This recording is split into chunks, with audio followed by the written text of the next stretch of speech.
Darrell Waltrip, the Hall of Famer with an all-star win. You'll soon see why he felt he should have more than just that one that first time. Jeff Gordon, part of our crew here now, Fox, 3 all-star wins. Oh, and he brings it up all the time when we get to this time of year.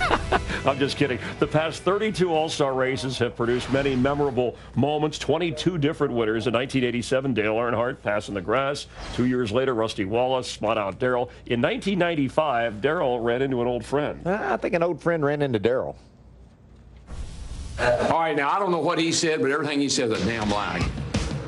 I'm telling you right now, I'd be thinking jump. I'd jump him right now. To start. Man, I didn't get much of a jump. I got a little wee bit of a jump on it. Oh, DW did jump him. They waved off the restart. We're going to line them up and do it again. Pace car's in. I remember coming down to this final restart. DW jumped the last restart. So I knew I had to, okay, well, I'll have to play pretty conservative here. He did not jump him now. This looks dead even. I got a better car than he does. I know I can beat him. We both got a really good start. I get just a little bit of edge on him going into turn 1. I actually overdrove turn 1 and got up into the left rear DW, and we're side by side. I got him right here, and he gives me a little nudge. Lost a little momentum. And that just stalled both of us out. Now we're drag racing down the back side by side. Then the track's kind of rough, the cars are bouncing. And that allowed Dale to get a big run to the inside. Here comes the old gray mare on the inside. It's Earnhardt all the way to the bottom. And he just dove in there so hard. DW's in a perfect position up high. And out the corner of my eye, way over down on the apron, I see this silver car, and I think silver car. Earnhardt. Oh, crap. Where will Earnhardt go? We get to the 3rd turn, and I have to give Gordon some credit. I mean, I kind of saw it coming. I knew I needed to take the inside lane. I sealed in the corner. Dale comes in on the bottom, knows he can't make it. You see Earnhardt starting to drift up. When Dale Earnhardt gets loose. Only way he's going to make it's bounce off of me. He's still got to go by Darrell. He slams me. We both wreck. Those guys went flying into the wall. Destroys both cars. I knew right then that 2 of my fiercest competitors in this race were just taken out of it. And the rest is history. Jeff Gordon. It will go to victory lane. Is that anywhere near what Gordon said? DW, hate to say, buddy, I think I had you covered. And now they're cozy in the booth, right? Gosh. They're just best buddy. Darrell, Jeff, I'm glad we settled that argument, right? Oh, yeah, we settled it all right. Look, he said, I won all 3 segments. Let's get ready to kick your butt. He didn't know that, but I was ready for you. I held back in my interview because, I mean, the guy was hurt. He went into the wall. He had some bruised ribs. I wanted to take it easy on him. How did you know that you had to get down to the inside when those 2 were side by side? Well, because Dale really, he did not have the car that Darrell and I had, even though I had the best car. And he knew that was his moment. That was his opportunity, and I knew he was going to use up every bit of his car in order to try to make that pass. It was a crazy, right at that point, it was crazy. But I tell you, looking back on it, I never thought we'd be standing up here talking about it, so that's kind of cool. And I still sense not a whole lot of agreement here. 22 years to the day since that happened. Wow, Incredible. that's a long time. It still feels like yesterday, right? Yeah. Yes, it does. That was a lot of fun. But I tell you, I love the All-Star race, being a competitor in it back then. I love being up here in the booth watching these guys go, too. I like that a lot better. All right, only winning matters. In the open, let's go trackside. And now, for the most famous words in motorsports, please welcome your Grand Marshal, Chief Executive Officer for Carolina Beverage, Andy Kerner. On behalf of Monster Energy and Carolina Beverage Group, drivers, start your engines!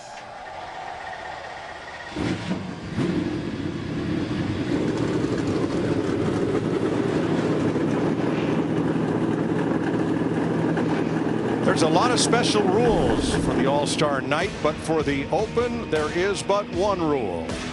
Win or go home. The Monster Energy Open on FS1 next.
It's the Monster Energy Open.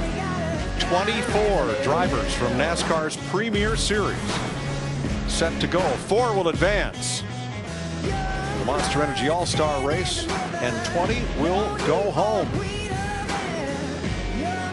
Let's have a look at the starting lineup. The front row, Clint Bowyer, the pole sitter, won this race 2 of the last 3 years, and Ryan Blaney finished 3rd last year in his first start. Yeah, in the second row, Chase Elliott. Don't be surprised if he transfers through, but I bet he has that fan vote in his back pocket. You know, the guy that really impressed me in qualifying was Austin Dillon. He and Slugger Labby, I love what they were able to go back out and pick up. A.J. Allmendinger won the 2008 Open, and Daniel Suarez making his first start. And the guy that had to pass his car in practice, Eric Jones, he doesn't have any experience in this race. He's going to get some tonight. Well, same for Ty Dillon. He's also an all-star rookie. Danica Patrick has the best tires furthest up in the field. She only made 1 run in qualifying. She's alongside Paul Menard, trying to transfer into his second all-star race. Yeah, starting at 11th, Trevor Bayne. He won Stage 1 last year, made an incredible pass down the back straightaway. Watch for him to make some big moves. Yeah, I like Regan Smith in that 43 car. I know he's a substitute driver, but this is a great opportunity for Regan to really show his stuff. Matthew Benedetto campaigning on Reddit for the fan vote. Corey LaJoie in his first open start with Cole Witt. David Reagan, the 2011 winner, and Gray Galding, a rookie, as is Cody Ware in the 10th row, alongside independent Carl Long. And it'll be Jeffrey Earnhardt and Derek Cope in the 11th row. And neither Reed Sorensen nor Michael McDowell took time in pole qualifying. Let's dial up for pole sitter Clint Bowyer. Hey, Clint, this is Jeff up in the FS1 booth. You got me? You got me, man. Well, buddy, congrats on that pole, man. That was a heck of a lap. Sun setting, still pretty hot and slick in a few areas, and you got those kids all around you. What's it going to take to get in the All-Star race? Manage all of that. Got a fast hot rider. Haas Automation Ford was good. Appreciate Mike and all the guys, as always, on the 14 car. They just bring the heat, man. Big night. It all starts here. You can't win that $1 million without winning this Open, and hopefully we get this first stage out of the way and get focused on that. But got 3 stabs at it. Just got to manage all this and stay up front here in clean air. All the things you got to do in a mile and a half. All right, that's the second time I've heard you tonight mention the $1 million. You know, it's your team owner, Tony Stewart's birthday. Maybe you share some of that $1 million if you win it later on tonight. Well, I just got to get busy. If I'm ever going to make as much money as you did, I better hurry up. Well, get after it, my friend. All right, good luck. I love it. Can't you just see that little devilish grin on his face behind the wheel of that car? Oh, yes. I think it's still there right now. Oh, baby. All right, let's get down to pit road. Jamie Little. Well, A.J. Allmendinger is working with his brand new crew chief, Ernie Cope, for the first time. And about an hour ago, right after qualifying, A.J. told me that he feels like his car's a lot better than that 5th place starting position. He raced his way into the All-Star race back in 2008. And tonight they plan on pitting for 4 tires after each stage. Watch the 47. Matt? Jamie Chase Elliott's already put a check mark, and that's the first goal for tonight. And that's a solid qualifying effort. He rolls off 3rd. He told me clean air, track position, that will be key tonight. But the danger zone, he feels like, down in turns 3 and 4. The sun is just beating on the racetrack. Extremely free, edgy, just hanging on. Vince Welch, he thinks it's going to be very treacherous at that end of the racetrack. 23-year-old Ryan Blaney is running in his second All-Star weekend of his young career. He finished 3rd in the Open last year, didn't make the All-Star race. They've been one of the best cars several times this year. 2nd at Daytona, led the most laps at Texas, and top 5 last weekend at Kansas. When I asked one of the crew members, what's the goal for today? They said $1 million. And I said, yeah, but you got to get through the Open first. And they said $1 million. Ha ha, that's confidence. Now, Mike, this is a very short race, and I agree with Jamie. I think you're going to get 4 tires at the end of every stage, but beware of that final break. They may pull some strategy right there. Let's take a look at our weather. Absolutely beautiful here at Charlotte Motor Speedway. 89 degrees, track temp 140. As it comes down, this track will gain some grip, not a bit of rain in the forecast. Race analysis, 50 laps, 3 stages. Stage 1 and 2, 20 laps. The final stage, 10 green flag laps. Pit road speed, 45. And Mike, the grip level, maybe not right now, this racetrack will be at a 4. Thanks, Larry. Turn 3 and turn 2 still in bright sunlight, as is the backstretch. From turn 4 to turn 1, shaded by the grandstand. Fans are at the ready to see which drivers will transfer into the All-Star race. Each segment winner advances, and the fan vote winner also moves on. 4 to advance. That's a perfect 20 to go picture. home. Oh no, I got a headache. That's the same thing happened to those drivers as they turned into that sun in turn 3. Fans are. That's what this is all about. Yes, sir. Right there, those fans. Great night for the fans. And having this race in short stages and short races really plays to the first-time fan. Hope we have a lot of them here tonight. Pace car is in. Stage 1, 20 laps about to begin. Green flag and the Monster Energy Open is underway. Great start, nice and even. Both cars side by side as they head off turn 1. Look at this already. Allmendinger won. They've taken 3 wide. 4 wide. To no surprise. No surprise whatsoever out of Allmendinger. That's what this event is all about. He'll keep making those kinds of moves if he can. With that outside. Suarez had a big run. Yeah, it worked really good for Suarez. He had a great run on the outside. Moved right up there in the 4th spot. Not going to work well for Chase Elliott. He's going to have to do some work to get back to the front. Danica Patrick got caught 3 wide in the middle between Trevor Bayne and Menard. With that first turn, with the shade on that first turn, you got a lot of grip getting down there. It makes you kind of brave. Doesn't last very long, though. Austin Dillon on the bottom, moving up for 6th place, side by side. And into turn 3. Now in 3rd place, Eric Jones to the bottom on Allmendinger. Makes it work. Yeah, Allmendinger is going to make some exciting moves. He's going to make it really hard on Eric Jones. But boy, Eric Jones he has the race car tonight. If he can get by Allmendinger, watch him go chase those leaders down. And here comes Dillon. That gas and took off. Woo. Marshall Dillon up to 4th. Making a power move on the inside.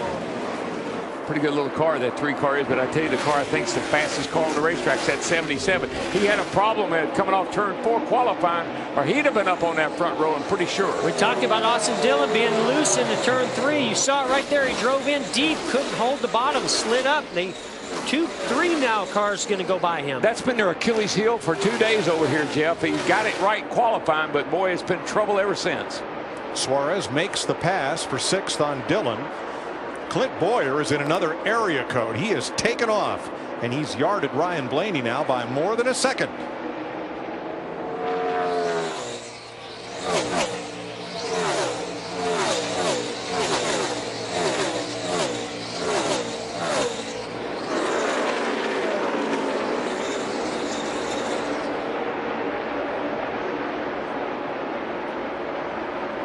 So at this stage, if you're Ryan Blaney, can you catch Clint Boyer, or do you say, you know what, we'll win segment 2?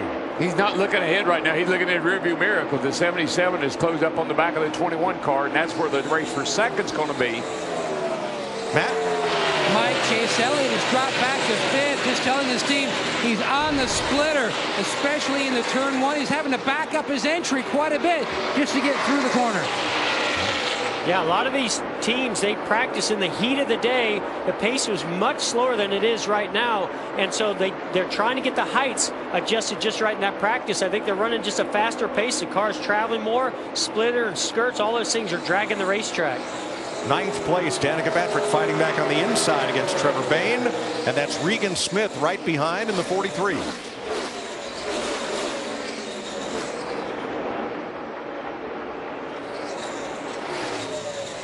The last thing you want to see as a competitor. You can see it, they're stacking up behind Danica and Trevor. They're fighting and battling for this position, but they're stalling it out. The other competitors ahead of them are driving away, and these behind them, they want to get by. Here comes Ty Dillon on the outside, and Michael McDowell, who did not post a qualifying lap. He's got fresh tires on that white Chevrolet.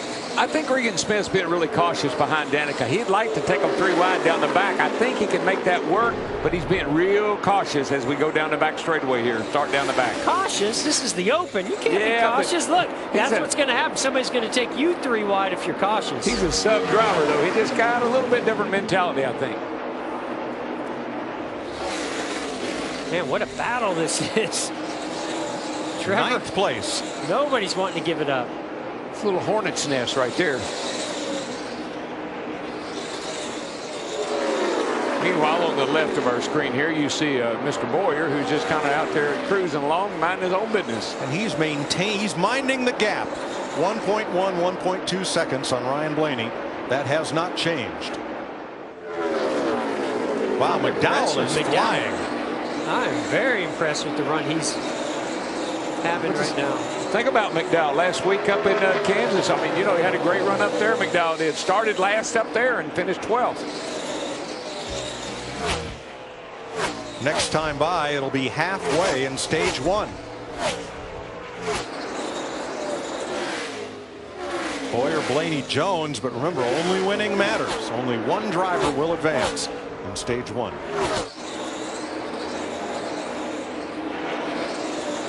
What a run for Michael McDowell, who started 24th and runs in 9th place. I'm really anxious to see what happens in these next 9 to 10 laps, because not many of these teams ran more than 10 laps in practice. They really don't know how the balance and the grip level is going to change in these closing laps of this stage. Chase Elliott's telemetry in the upper right will give you an idea of speeds here with 9 to go. Chase has got to be pretty frustrated right now, because Allmendinger's the one that really cost him some spots at the start by taking him 3 wide into turn 1. Now he can't seem to get by him. I think Chase is respecting Allmendinger, because he knows Allmendinger's not somebody you want to play with. He will come back and bite you if you give him a chance. Danica Patrick settles in 11th place, a bit frustrated. I just need some backboards. Oh my God. Oh! Focus out front, Brandon. We can get them too. Wow! Trevor Bayne keeps it off the wall and hangs on. I mean, Danica just drove very aggressive, got to his left rear, didn't touch him, just took the air off the rear of the car and got him sideways. They were battling, those two cars were the 6 and the 10. They've been battling each other quite a bit here for the last several laps. Danica had about all she wanted of that, I guess. Let's take another look at that. 7 laps to go here. You see Trevor slides up the racetrack. She gets to his left rear. Oh, maybe. I don't know. I think the air started to send him sideways and maybe a little contact. Great save by Trevor Bayne. It's been a hurricane if it had done that. That was a superhero save by Trevor Bayne. It was. I know what he's got on his mind, too. Corey LaJoie is taking his car to the garage. 7 laps to go. Ryan Blaney now 1.8 back of Clint Boyer, but Eric Jones right there for second place. Yeah, but look what he just did. He just dove to the high side, going to try get a little clean air, try something different. That's what you need to do in this situation, because this not only could possibly be for winning this stage, but can set you up for a better position once you come down pit road. Yeah, I think what these guys doing now, the 21 and the 77, are really working on their cars, thinking about the next stage. How about that second place car, Vince? Well, they've got some work to do on it, that's for sure. Blaney just told the crew, I'm about to spin out every time I touch the brakes. So they're going to have to help him at this first into this first stage, Jamie. And Austin Dillon back in 6th, slipped back 2 spots now in qualifying just about an hour ago. He was too loose and they made an air pressure adjustment, made the car much better. But now he's saying he's too tight and he's having to run a little bit higher than he wants to. Dillon currently 6th. Boyer's fast lap, 28.92. Last time by, 30.27. Not much fall off, is there? 4 to go in stage 1. The stage winner advances to the All-Star race and is done with the Open. He'll get a fresh set of tires for the All-Star race and be ready to go to try to win that $1 million. I just think this is so valuable information that he will be able to carry into the All-Star race. That's true. None of the 16 drivers who are already in the All-Star race have been on the track at all today. Yeah, and this track's going to change a lot by the time the All-Star race comes around as that sun continues to settle. Here's a nice run on Chase Elliott. Chase Elliott has an Allmendinger, going to complete that pass. He's only been working him for like 18 laps. He needed that to happen about 15 laps ago. Second place. Another. Carl Long is the pick.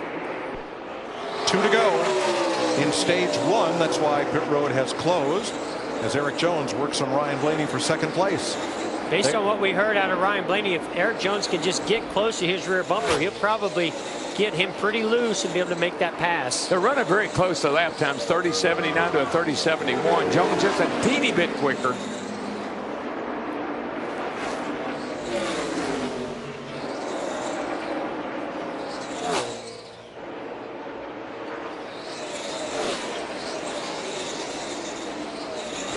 Final lap of stage 1. Now Clint Bowyer goes on to win this. What a battle we're going to expect in stage 2 between Blaney, Jones, and Elliott. He's out in front by 3.4 seconds. Here he comes off turn 4. Clint Bowyer, the pole sitter, is the stage 1 winner of the Monster Energy Open, looking to transfer for the 3rd time in 4 years. It will be his 8th All-Star start. Clint Bowyer, thinking of the million. He is your stage 1 winner.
Wake up, Clint. You're going to the All-Star race.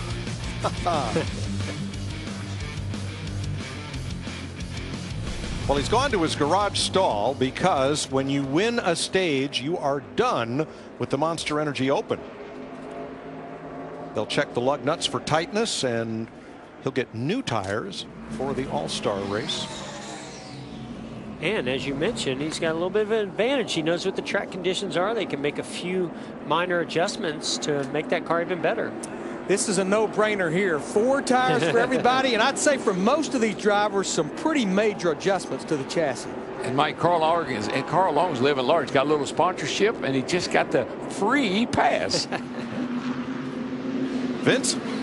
Well, Ryan Blaney ran second to Clint Bowyer in this first segment, and Blaney adjusted the track bar from inside the car, but he said the entry at both ends still needs plenty of help, so that's the adjustments that they're going to make to try to help him for stage 2. Matt? Chase Elliott very careful landing into turn 3 and through the center. A nice field out of turn 1, which he thinks will be great for the nighttime. significant adjustment on the 24. Jamie? Erik Jones trying to race his way into the All-Star race for the first time. No grip at all as his complaint of Ford tires stopped the 47 of A.J. Allmendinger. Fuel, they made a wedge adjustment to help that car. He wants the entry into the corner a little bit more snug, and it's Blaney who wins the race off pit road. Yeah. Bad news. Reed Sorensen did not stop. Ryan Blaney, the first off pit road. Rough stop for Erik Jones.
Couple of young Joey Logano fans enjoying Stock Car Racing's All-Star Night. Let's hear from our Stage 1 winner, Matt. Clint Bowyer punched his ticket to the big money show quite early. Gives you a chance now to regroup, refocus on the task at hand. Yeah, that's exactly right. The task at hand is $1 million. You know, we did good there. Mike and all the guys in this 14 car brought a really fast race car. It was fast yesterday in practice, obviously fast in qualifying. Enabled us to start up front, have that clean air benefit, and win that first stage. Get that behind you. Now let's focus on being a part of the big boys and running for that $1 million. Thank you to Ford. Ford is fast. Yates, everybody with the horsepower. It's just fun to be in these things. Haas Automation, obviously, Gene, the opportunity you've given me is a dream of a lifetime. So Monster Energy, Rush Truck Centers, everybody, thank you. Mike? Reed Sorensen has made his pit stop. He'll restart 18th. Carl Long got the free pass. He'll be 19th. Erik Jones had trouble on the left side on his stop and dropped from 2nd to 9th on the restart. Wow. Look at that. 14-3. Pace cars in. We're ready for stage 2. Again, 20 laps, and the winner advances to the All-Star race. Blaney, Elliott, the front row. Here we go. I think this might get a little feisty, Mike. Got a bunch of young guns up there. I think Chase Elliott spun the tires a little bit there on that start, allowed Blaney to get out there. He's coming back, though, on the outside. Yeah, Chase ended that first 20 lapper there with a pretty good race car. I think he might be the fastest car in this group, to tell you the truth. Don't tell that to Daniel Suarez. He's right there. Yeah, but he just went by Daniel Suarez. I think he's going to chase Ryan Blaney down here because that 24 came on strong at the end of that first 20 lapper.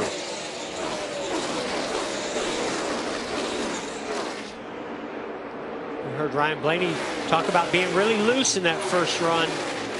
Looks like they've tuned that thing up pretty good. He's set sail right now. I think he's not quite as loose. We'll see if it gets looser as this run goes on. And look how important track position is. Erik Jones restarted 9th. He has gained 2 positions, but he's already 2.2 seconds behind leader Ryan Blaney. You know, Mike, you just don't have time to make mistakes like that, whether it's on the track or on pit road. No, the only thing that would save him now is he get a caution maybe.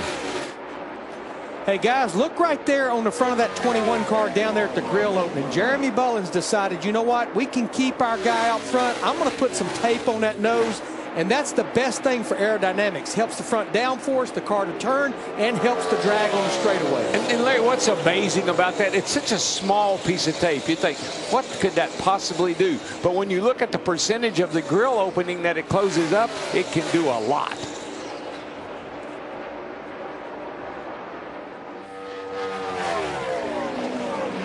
And that should not cause any overheating issue, not for a 20-lap run, especially with him being out there in that clean air. Yeah, but I think, Larry, what's going to happen to the 21, he was struggling with the car being a little bit loose. I believe that 24 car is probably pretty stable right now, and I believe he's just going to be a little quicker.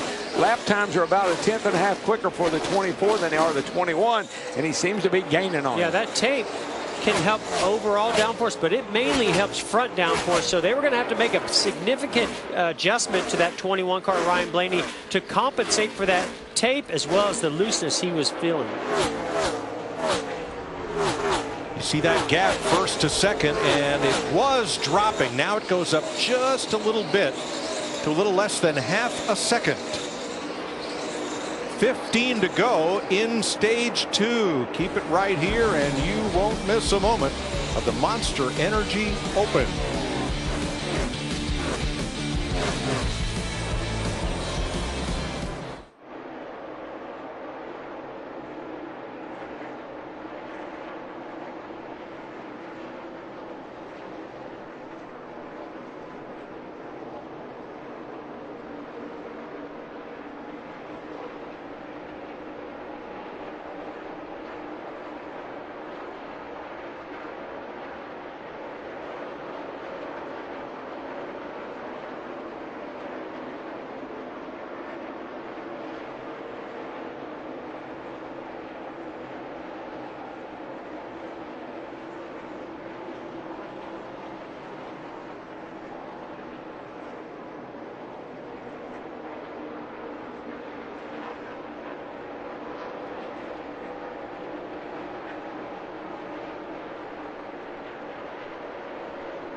Chase Elliott is right there within 0.3 of a second. A little bobble there in turn 3 and 4, and Blaney picked up a few tenths and now is pulling away. Blaney to his biggest lead of these last 5 laps. Yeah, he lost 2 tenths. Yeah, the 21 of Ryan Blaney, when they came in on that pit stop, just made an air pressure adjustment to give him a little bit more security on the entry to his corners. And the only thing they're telling him, just reminding him, hit your march, you're all good. We'll see. halfway in stage 2. Chase Elliott caught him, got within a quarter of a second, fell back. Ryan's been doing a great job of doing just what Vince said, hitting his marks. He's not making any mistakes, and that's forcing Chase Elliott to get a little bit more aggressive. I believe Chase has a little bit faster race car, but that last time by, he drove into turn 3 a little bit too hard, got to the middle of the corner and washed up the racetrack, gave Blaney that big gap that he has right now. Yeah, Jeff, I just know how hard it is to slow down and go faster. Oh, Chase Elliott real loose up the hill, almost to the wall. Yeah, slow down and go faster. It's hard to do, but that's sometimes what you have to do, particularly when a turn 3 and 4 is the condition it's in.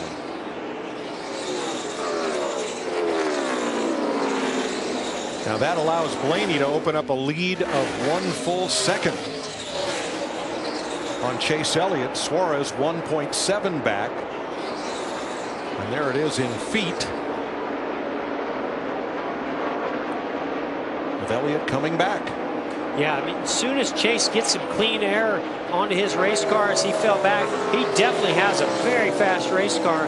Just what can he do with it? How can he get up there and keep that clean air, move around a little bit, and can the pace fall off a little bit and allow him to make that, whoa, 3-car loose underneath the 47. Wow, what a save. Clear all around, all clear. Just gather back in here. That was a save, guys. Woo! They were 3 wide with Carl Long and didn't look like they were all going to fit. They did. But rub on the left rear. Yeah, the 47. that's not good. That'll be trouble. Yeah, he's going to have to come to pit road right away. I'll tell you what else is trouble, Jeff. That 21 that went through traffic, it cost him a bunch of time, and it's allowed Chase Elliott to get right back on his back bumper. Yeah, he's down to the apron goes Allmendinger. Greg Galding stopped briefly at the end of the pit road, then got going again, but here we are with 6 to go, and once again Chase Elliott is within 0.3 of a second of transferring into the All-Star race. Yeah, the traffic is what caused the 21 to lose the comfortable lead he had.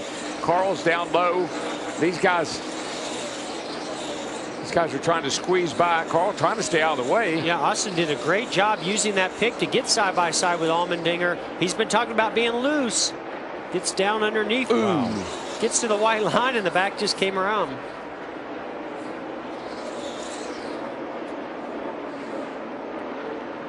Wow.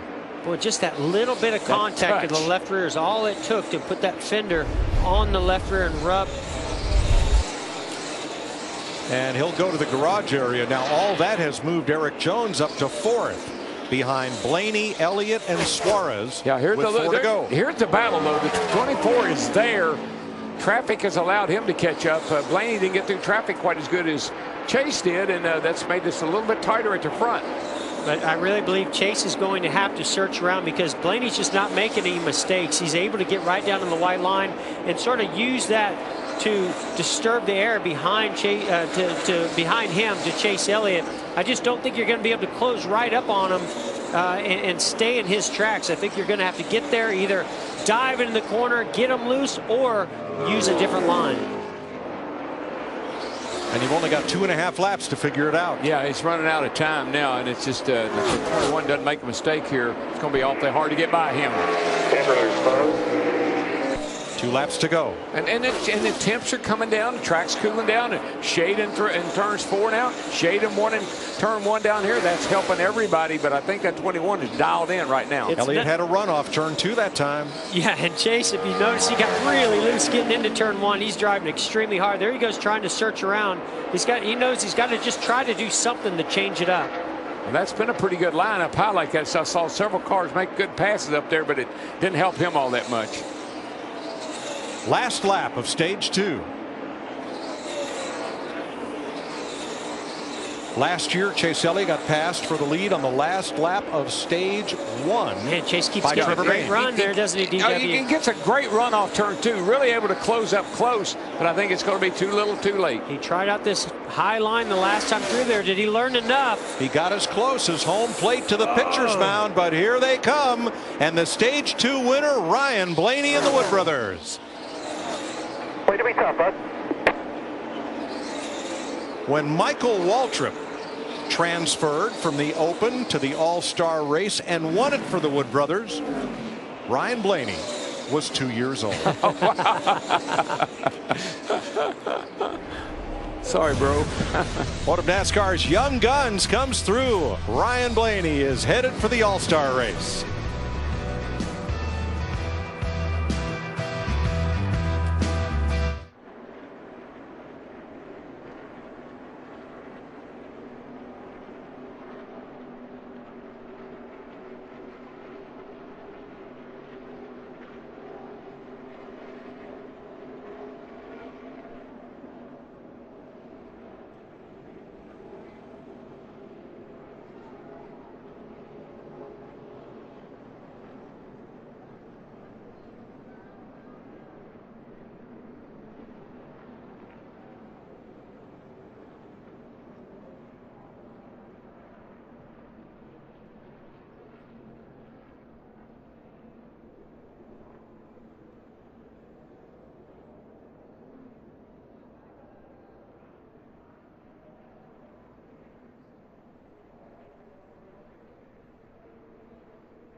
Lug nut check for the stage 2 winner. That's a go. That's thumbs up.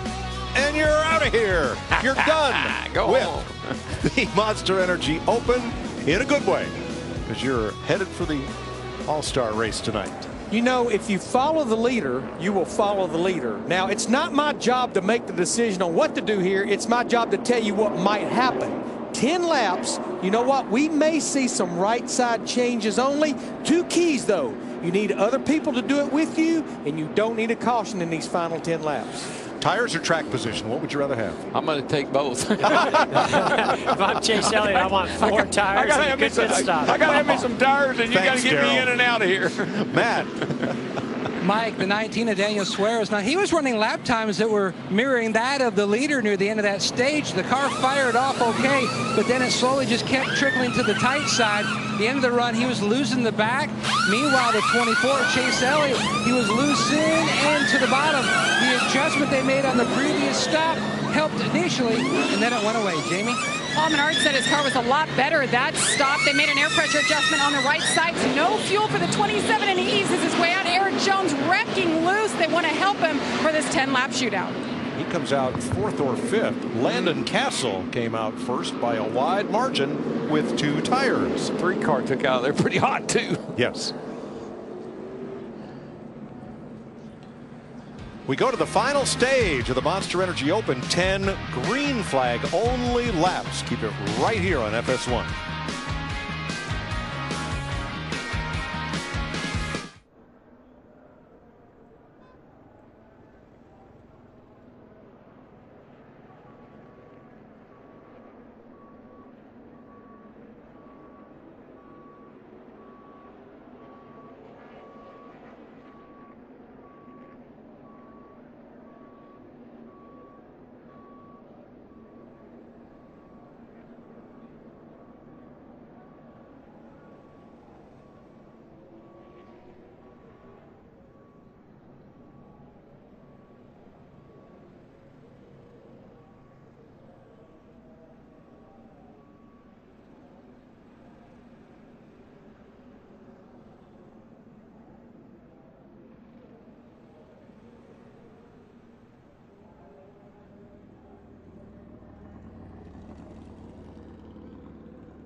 Landon Castle with a 2-tire change puts his MDS Ford out front for the final 10 green flag lap stage. Here's Vince. With Ryan Blaney, and boy, isn't it interesting how the winner of stage 1, Clint Bowyer, parked right next to the winner of segment 2, Ryan Blaney. It's weird how it works out that way in the garage sometimes, but you're into the All-Star race.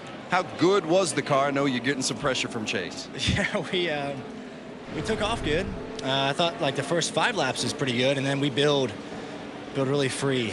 And I can't really get into both corners, and I felt like that's where he was really hurting us, which wasn't pretty. We had to hold him off at the end, and he was charging pretty hard, but luckily we were able to maintain, and getting off pit road first was a, I think that won us the race. So they did a good job of keeping our spot in the pits. But at least we're in. Now we can sit down and work on it, and you never know. At night, our car might get a little bit better, but that was definitely not pretty, but at least we're in. A lot of relief down here in the 21 garage, guys.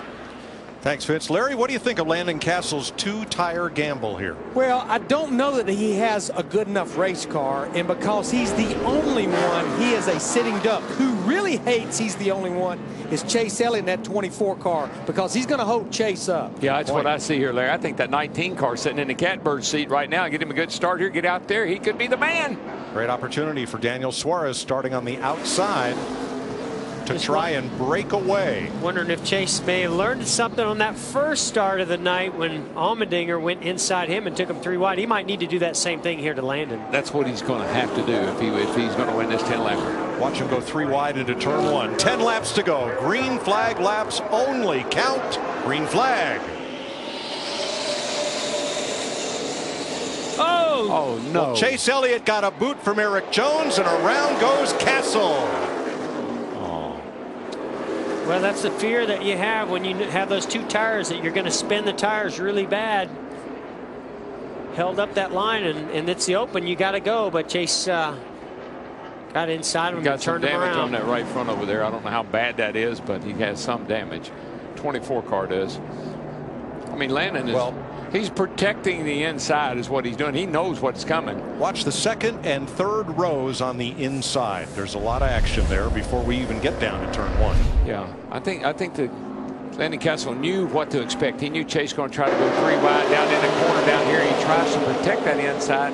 Well, you can see Chase hesitate because he wasn't quite to the start-finish line. He realized he couldn't get inside of Landon Castle before that start-finish line. That's a rule that NASCAR has, so he hesitated a little bit. Then Eric Jones gave a little nudge to the 24. Landon comes down. They make contact. Around goes the 34. 24 has some damage on the right. I don't think it's significant, but there is some damage to the right front of the 24 car.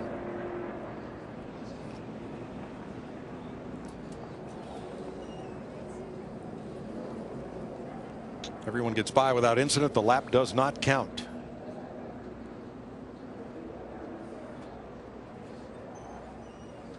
Yeah, I mean, that's just a racing incident on a restart in a race like this. When you take 2 tires and everybody else has 4, you might be setting in danger. Castle is on pit road. They're going to put tires on it and send him back out. So that will change the complexion of the restart. Still 2 positions to be decided in the NASCAR All-Star race tonight, right here on FS1. Clint Bowyer, Ryan Blaney have already transferred in. The winner of this 10 green flag lap stage, and the fan vote winner yet to be decided. Daniel Suarez got to be feeling pretty good about his position. He has a good car.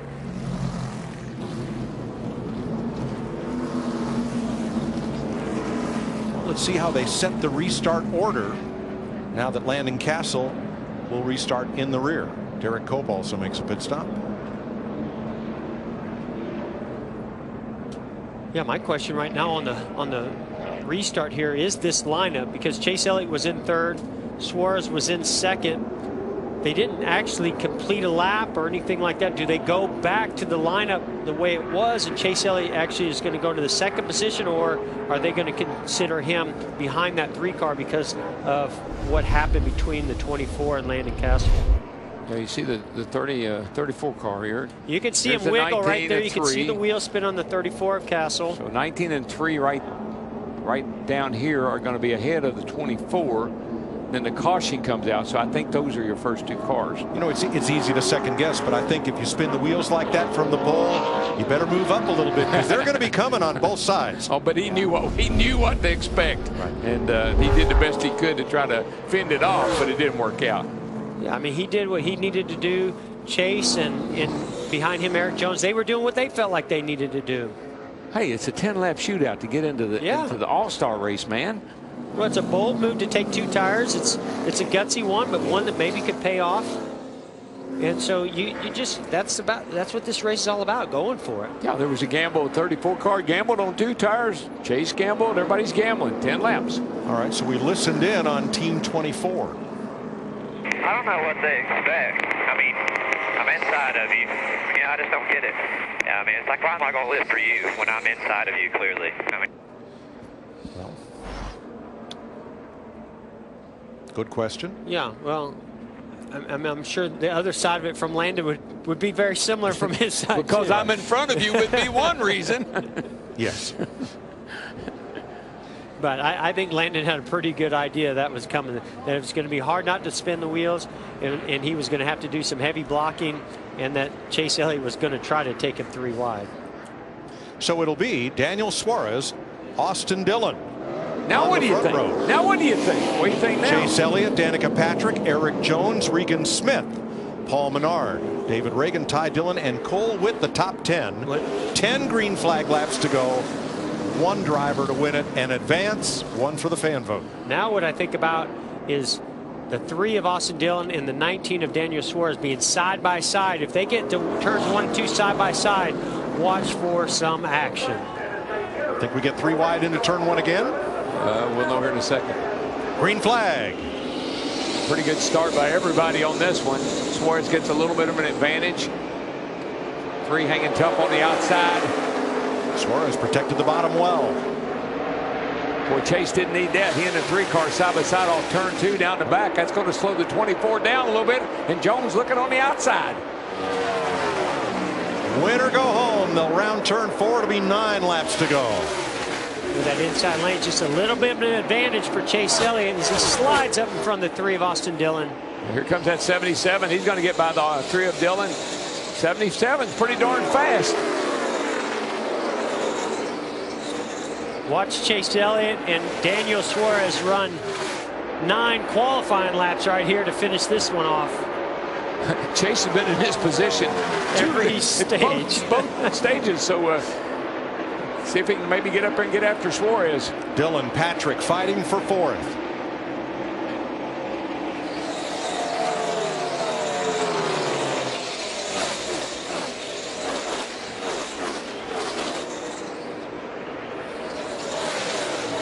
Boy, Chase got a great run off of turn 2. This is a great precursor for that final 10-lap stage we're going to see in the All-Star race later on tonight. 10 laps is a long time around this racetrack. That's 15 miles. Tell you what, though, Suarez is he's going to be hard to pass. Yeah. I don't know how Chase is going to get around him, but he's going to be pretty hard to pass because he got a good race car.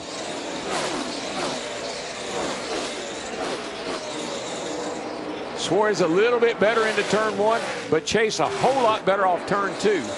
Yeah, we saw Suarez get up off the bottom a little bit 3-4 the last time, and that's where Chase really reeled him in. You see, when you hook that white line, boy, man, he really is a big advantage. He is on it, man. I mean, he's giving it all he's got. I know, but I still think he's going to have to find a different line, clean air, or Suarez is going to have to make a mistake in order for Chase to get by him on the bottom. Well, Chase has got to go because that lap, Eric Jones in 3rd was faster than either of the 2 leaders. Just remember, at the end of that last stage, what did we see on that 20-lap run? We saw Chase Elliott start searching the high line. Well, there you go. Suarez got off up the hill. Up the hill. That's not going to work too good for him. That really let Chase close. I think once he gets to that back bumper, not saying he'd turn him or anything, but it sure changes the game. Well, with this smaller rear spoiler than they've ever run before, if you can get to him, I think it will loosen him up. Suarez is just so good getting into one. He really gains on Chase getting into one. They're pretty equal in 3 and 4. Well, we talked to him earlier after qualifying. That's exactly what he said. We see Eric Jones now going to the top side, going to try to make something happen. Well, he's there. He's looking. He's right there. He looked. He blocked. Whoa! Wow! Man, they touched contact. I don't think he's going to put up with much of that blocking in this race. It sure doesn't look like it. Wow! Great job by Daniel Suarez to keep it straight. And Elliott to the lead. Yeah, but here comes It's that 77 too. While these two are up here monkeying around, here he comes. Those two went for turn 3, looking like Donnie and Cale. I think 77 might get them both. Wow! What a run off the corner! Oh, he's in the grass! No, don't go in the grass! Boy, no! Yeah, he got the splitter. Oh, I think yeah, he he hurt messed something up. under the nose. He ruined his car This right thing's there. spanned by the He's 77. Hang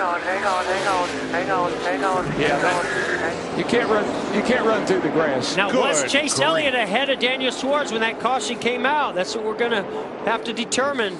That's the damage from the left front when he went through the grass. Yeah, that's just...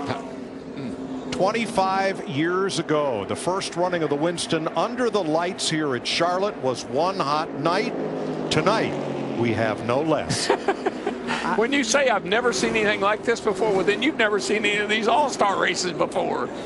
What an effort by Eric Jones, the two rookies battling last year's Rookie of the Year, Chase Elliott. And now we have caution with 3 to go. Yeah, this 77 is a car to beat it. He just got off the track. There's this great battle for the lead. Chase Elliott got a big run off of turn 4. He was able to draft up behind him, and he gets him right inside. Look at Suarez. Did you see his hands on Daniel Suarez be able to correct? Great reflexes. But you know what I like right there? Whoa, here we go. Now this is where the 77 just got off. You know, that's the problem with that grass. When you get in, we saw this with Dale Earnhardt Jr. several years ago. It ripped the nose right off of his car down in the grass. But you know what I liked about Chase Elliott? He gave Suarez a chance to get his car back under control. He didn't go in there and just keep driving. He gave him a chance to get back under control. That looked a lot like the pass in the grass. No. Dale Earnhardt Sr., which was not a pass. No, it wasn't. The Elliots will remind you there was an Elliott involved in that one too. Yeah. Chase's dad, Bill. Yeah, that was before splitters. I think a lot of things. Yeah, yes. I think Eric Jones was he knew he had a car that could have gotten a lead right there if he hadn't gotten off in the grass. Let's listen on Chase Elliott. I sure wish we could just get through this deal without any drama one time. Yeah, tell me about it. The Elliots never did like drama. Chase Elliott is 21 years old. Eric Jones, 20. Daniel Suarez in the 19. He's the old man of this group at 25. Young guns indeed. Wow. Just got... Yep. He didn't have anywhere to go. He had a heck of a head of his team. Is either run off the grass or run in the back of that 24 car. And before all this happened, I got to say, the job that Daniel Suarez and Chase Elliott did running side by side, bumping, banging, to just keep their cars going straight and not, you know, normally a young guy's going to just go in there as hard as he can, drift up into the other one, and one of them's going to wreck or both of them. That's what I would like. I really, truly like what Chase did there. He did not keep pounding on Suarez. He gave him a chance to get back under control. Watch his hands as this unfolds. Touch.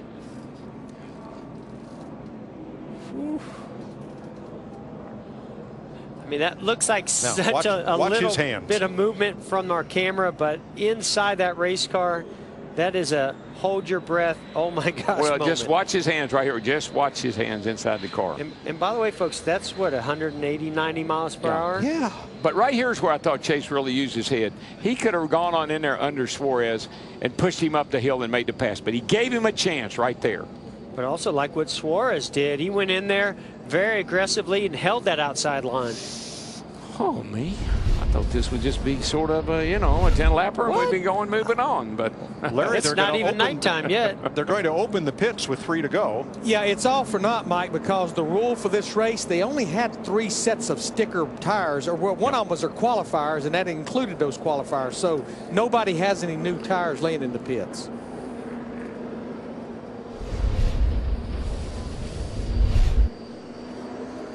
Boy, Eric Jones had a full head of steam. He just come off that. He was up high. Wow. And to give Eric credit here, he was right on the rear bumper of Chase Elliott. He could not see where that grass was. He just made a judgment call. Unfortunately, clipped that grass just enough. He was hoping that he was just past that part of the dog leg on this front straightaway where he could actually get inside of Chase Elliott. Yeah, he went up high, and those two cars in front were side by side. He had a heck of a head of steam. He either had to go in the grass or hit the 24.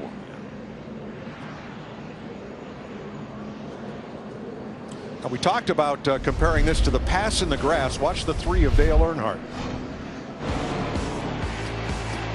Off the front bumper of Bill Elliott. That looked very similar to Daniel Suarez and Chase Elliott. Sure did. More so than maybe Eric Jones. Well, it ended all right for that guy. Not so well for the rest of them. That splitter, man, when that thing hits that grass, it digs in and it does a lot of damage.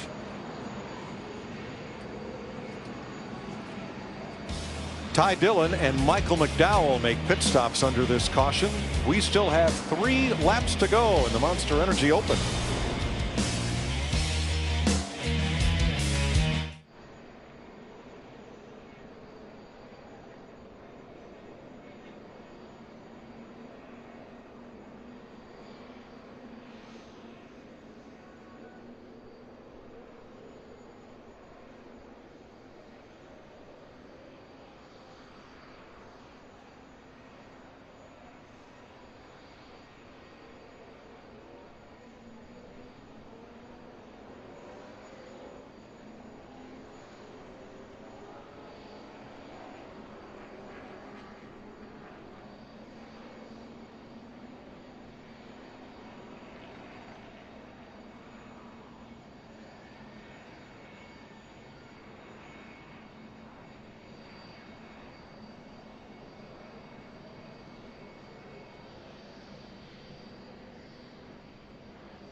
Three laps to go in the Monster Energy Open. Cleanup continues. Caution laps do not count. When Chase Elliott said over the radio, can we just have a drama-free race for once? He's only been in 2 of these. But remember what happened last year as his number 24 battled Kyle Larson for the win in the Open. Another great battle in the Open between 2 of our young stars, future stars. Plenty of paint was traded on the way to the checkered flag. That is a way to race. I love it when you race like that. All right, Jamie. That sure was exciting. Definitely going for the win there with 3 laps to go. You went down low and destroyed the car, but what were you thinking at that moment on the bottom? Well, we had to make something happen. It was kind of a, getting down to it. I guess 3 or 4 to go at that point, and we were kind of behind the 8 ball there after the first segment and trying to work our way back, and had a big run on the top. I knew the 19 wasn't going to leave us room, and I got behind the 24. I couldn't see where the asphalt and the grass began, so just tried to make a move, get to the 24, and knew if we could clear them, we could drive away. We were pretty fast, most of the day, so it's just unfortunate for our day to end that way, but we'll come back next week and bring another fast car and do it again here. Sure made it exciting. We'll see Eric Jones next week in the Coca-Cola 600. He sure did, and he certainly had. I think he had the fastest car of this final stage. Yeah, we went up high down there in 3 and 4. I mean, he was coming in a hurry. Folks, this thing is not over. And it's not drama-free. No. I hate to tell Chase Elliott, but the drama may not be quite over. How about the leader, Matt? It's picking up even more now. Much like the previous stages, Mike, Daniel Suarez is 19, goes the tight side, and that's where it is right now at both ends of the racetrack. Where he's most vulnerable, down in 3 and 4, that's where it's much more on the tight side. And you saw the 24 of Elliott make some good runs at Daniel at that end of the raceway. Yeah, he's only going to have 3 laps to do it. I think the key here, if you're Suarez, you've got to get a great restart and get clear of Chase Elliott and hope that he can't get by you in 3 laps. If you're Chase Elliott, you've got to get the restart of your life to be able to get side by side as you get down into turn 1 and hold him down to the inside. More drama, this time at 3rd place. Jamie. That's what it's all about right now. The 3rd in the 3 car is Austin Dillon. He's saying the fuel pressure light is blinking. So a little bit of a concern, but it won't stop him. He's going to go for the win here. Guys, I think what maybe happened is even though they've been to pit road twice, they've not been putting enough fuel in that car. The fuel window is about 54 to 60 laps, but just look at all the cautions we've run between the different stages, plus these, and those laps are not counting, but they're still laps you're running. Larry, you're spot on. I'm thinking the same thing. They just didn't get enough fuel in that car. Dillon's teammate, Paul Menard, just came in and topped off. Yeah, I mean, they're keeping the fuel at a minimum. Yeah, for weight. They want to keep the most weight out of the car. They know this is a short race, and that weight can really slow the car down. And I think what's probably happening is he's in the banking. So while he's in the banking, there's a good chance some of that fuel is coming out of where the fuel pump and that box that holds the fuel, and it's probably getting a little bit of air into it, and that's what's causing the fuel pressure to drop. You know, I saw a guy over here one time. It's been a long time ago. I saw a guy over here leading that thing, and with just a few laps to go, he ran out of fuel. Yeah. Yeah, I know Matt is covering Daniel Suarez and Chase Elliott, but we went back on our Hawkeye system. They did not fuel them between the stage 2 and 3, but they fueled the 19 and 24 a pretty good amount between stage 1 and 2. So they should be good to go. Vince? Well, there's Danica Patrick sitting there in 4th. She's transferred to the All-Star race 3 times by fan vote. Now, she hasn't really had the car that she's going to go up there and pass those, certainly Suarez or Chase Elliott or maybe even Austin Dillon. But if those 3 all get to racing, Patrick's had a good enough car to stay in that 4th spot. She could inherit something special here if they get to wrecking. Yeah, one thing I'm worried about is the oil dry that was put down on the bottom of the racetrack in turns 1 and 2 here. So we have to keep an eye on that as Suarez has chosen the inside line. Thanks, Richie. Man, it's 30 down through there, Daniel. I don't know, man. I think it'll be a handful, but I'm going to leave it up to you again. Done a great job last time, but... I think right now Daniel Suarez is just thinking, I don't care about what's on the racetrack. I think about getting up through the gears, getting down to turn 1, and I'm just going to drive it as hard as I can. But that's the problem with that. I understand. I agree with 100%. But that's where he's really bread and butter is been getting into turn 1, and that's right where that stay dry and oil is. Obviously, he does not want to give up that outside lane.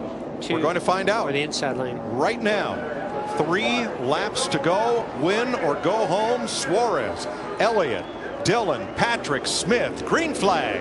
Wow. And Daniel got a great start. Great start. And here comes the 3 right underneath Chase, and Chase is getting trouble. Yeah, he's going to have to battle with the 3 car down here. But look at that good run he's getting on the outside. Well, 3 cars fighting back as they go down the back straightaway. It's going to make it difficult for Chase. Yeah, this is definitely not what Chase Elliott wanted to see. But look at him get a big run off the top. Well, we saw Eric Jones do that and got a heck of a run off turn 4. 2 to go. 2 to go. Hang on, Daniel. Want to get. Boy, Suarez, I swear I can't believe how good he is getting down into turn 1. That has just been his bread and butter. This is where they've been. I think the 24 is a little bit better on this end of the racetrack. Yeah, he did a nice job hooking that white line. One more time, buddy. White flag. Clear by 5.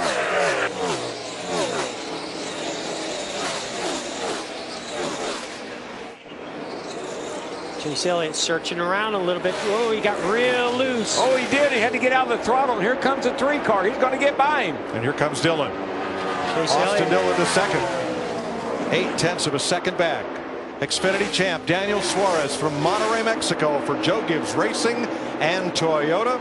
He will come to the checkered flag and win stage 3. Yeah, that's fun, man. Good job. That was.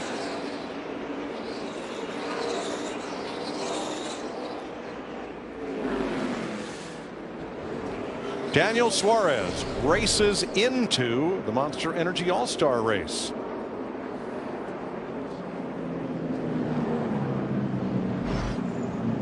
And that leaves 1 position to go. All 4 Joe Gibbs Racing Toyotas are now in the All-Star race. We're about to make official the results of the fan voting on NASCAR.com that concluded last night at midnight. Jeff Gordon gets to inform one lucky driver that he's in. Hey, Chase Elliott, this is Jeff up in the FS1 booth. You got me? Buddy, I know you didn't get in by racing your way in, although you had a great race car and that was one crazy battle. But I am happy to inform you, you did get the fan vote. You're in the All-Star race, buddy. Well, I certainly appreciate everybody's vote. That means a lot to me, obviously. As you are, I'm a racer. We'd love to race our way in and whatnot. But it was a wild one for sure. We'd love to get through without any drama in this one. That'd be awesome. But like I say, I appreciate everybody's vote. It means a lot to me, and we'll try to clean it up for tonight. Well, congrats. Maybe you'll go drama-free in that All-Star race. Go get them. Thanks. All right, drive it to your garage stall now. Daniel Suarez the winner. Austin Dillon second by 1.0 seconds. Chase Elliott third. Regan Smith finished 4th. Danica Patrick 5th. Ty Dillon, Trevor Bayne, Matt DiBenedetto, Paul Menard, and David Reagan were the top 10. Daniel Suarez wins stage 3 and transfers into the All-Star race.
Welcome back to Charlotte Motor Speedway, where the stage for driver introductions is being rolled into position. 4 drivers have transferred into the All-Star race. Clint Bowyer, Ryan Blaney, Daniel Suarez winning the 3 stages, and Chase Elliott by the fan vote. They'll move into the All-Star race. Matt? And Mike, some slight adjustments to the shoes. And Daniel Suarez continues to impress. First All-Star weekend. You're in the big show. That was money on the restart, but how difficult deciding which lane to choose? It was very difficult. Actually, after I took the bottom, I said, man, maybe I want the top. But I was thinking, man, the bottom has been stronger all day long, and it was a little dirty out there in corner 1 and 2. But I thought if I was going to be able to have a good restart and be clear by corner 1, I was going to be fine. And luckily, we had a decent restart right there, and it worked out well. Now hit the reset button. Now you're going for $1 million. Now we go with the big guys. So it's going to be fun. I feel like we learned quite a bit in the first 50 laps. Definitely we have to make some adjustments to be stronger, but the racetrack is going to change a lot. So we'll see. Let's see what we got. Good luck. Jamie? Austin Dillon missed making it into the All-Star by 1 position. Where do you feel like you lacked a little bit over the front runner? We needed to be a little better from the start-finish line into turn 1. Right there, we just couldn't get enough momentum to make something happen on the restart. From the very beginning of the first run, it was just that way. So I felt like our car was pretty decent overall, like handling. Just need a little bit more of everything. But close there at the end. I was hoping the 19 had some loose lugs or something. It didn't work out for us, but proud of my Dow guys. We got to get in this thing next year. We're going to work hard for the rest of the year to have a good season. All right, we'll see you next weekend, Austin. Vince? With Danica Patrick, who in that final restart started 4th on the outside. I feel like that outside lane didn't want to get going. Track was dirty. What were you guys missing there in that last bit? Yeah, the outside definitely had a lot more wheel spin.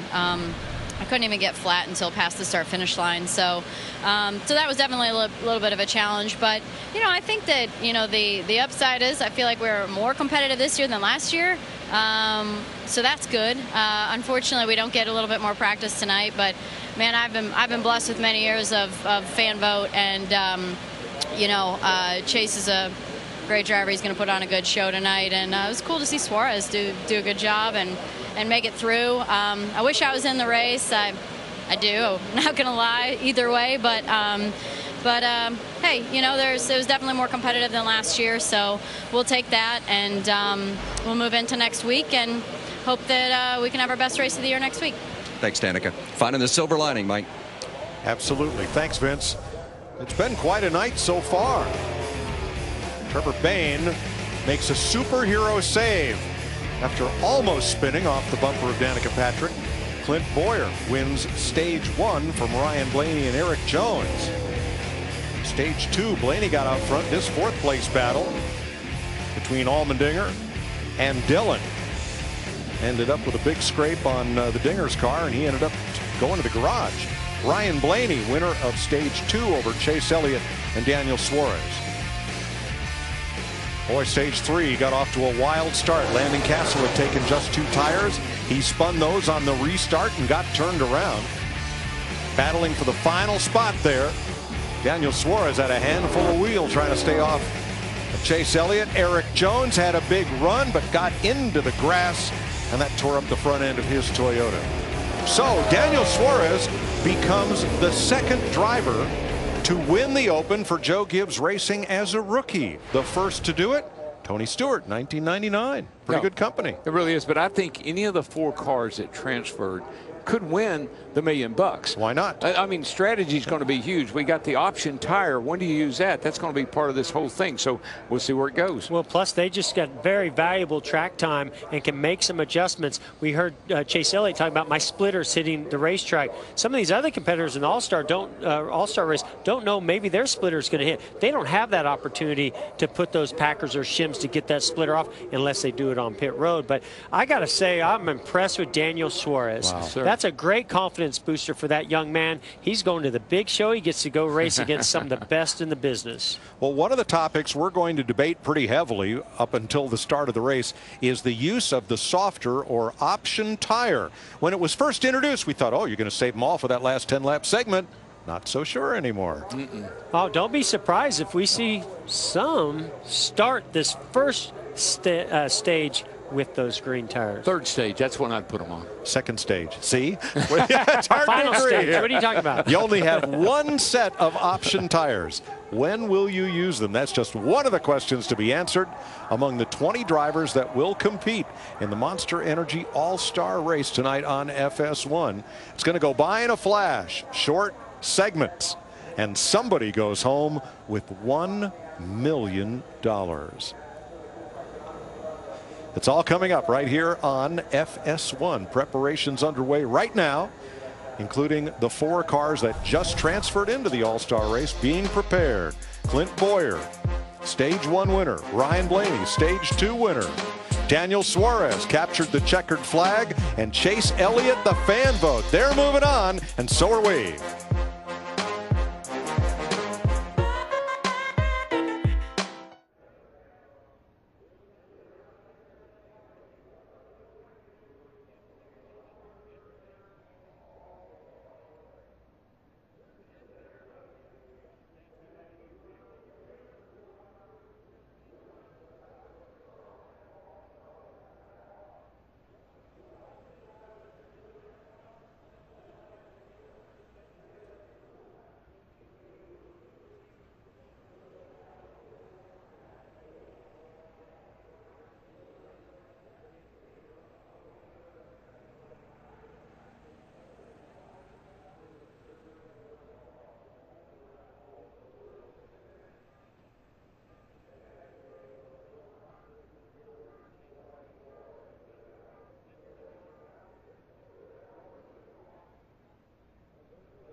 The spotlight. They say it's addictive. Just ask these guys. Dominating performance. Maybe one of the best ever. He is definitely the favorite today. Some are just starting to get a taste. Folks talked about the future of NASCAR. The future's now. But one thing's for sure. Everyone wants their turn. Green flag in the air. Let's go racing for $1 million, boys. Does that feel real funky, y'all? Oh, there it goes. Hard in the wall. Tonight, cash is king in the Queen City. But glory lasts forever. Who'll steal the spotlight? Find out right now on FS1. For the 33rd time, NASCAR's best gather for the All-Star race. Tonight, we'll walk among the stars as they race while one driver races to be the best among the best. It's a good scene here at the home office of NASCAR's Drivers and Crews. 20 drivers, 10 former All-Star winners. Among them, Dale Earnhardt Jr., who won as a rookie, Jimmy Johnson, who has won 4 times, most of any active driver, and Kevin Harvick, who is starting third tonight up front, hoping to grab that $1 million prize and the moniker of being the All-Star. You did that once. Michael Waltrip, Chris Myers, continuing our coverage. It was back in '96. Well, how about what we've seen so far, the aggressive driving? You were right on point, pretty much according to form, except for the Suarez racing his way in. So we always have the unknown, uncertain element. Certainly, and just the aggression we've seen. It's been awesome. The restarts are crazy. We saw Eric Jones try to make that bold move to the bottom. It didn't pay off, but it's the All-Star race, man. You're going to do everything you can to make your team a part of one of NASCAR's biggest nights of the year. Yeah, and some people just tuning in. We had the Preakness run earlier. They're ready for the All-Star race tonight. The drivers 3 who raced their way in, and then the fan vote with Chase Elliott. But let's recap, because this was as exciting racing as you're going to see here. 8 laps to go. Danica Patrick, what a save, Trevor Bayne. Look at this. That's at 170 miles an hour, Chris, and he just battles that car and kept it heading in the right direction somehow. 14 cars, Stuart Haas and Clint Boyer. He transfers. He won the first stage to get in. Then 7 laps to go. Austin Dillon and A.J. Allmendinger. Here's another behind-the-wall tire rub. Beautiful save by Dillon. He hangs onto his car, puts Allmendinger out of the race. But when you run side by side down in the corner at nearly 200 miles an hour, these cars are a handful to hold on to.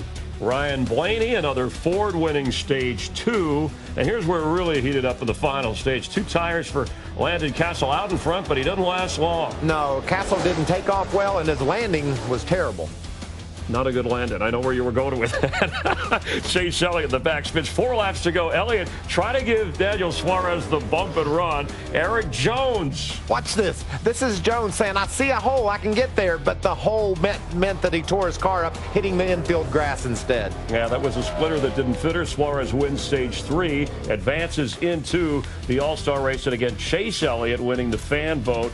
And that final spot in the All-Star race, edging out Danica Patrick in that fan vote. We heard from her moments earlier. And she had a really competitive run. And Chris, I'm telling you, any one of these 4 racers are going to be competitive enough to run up front tonight.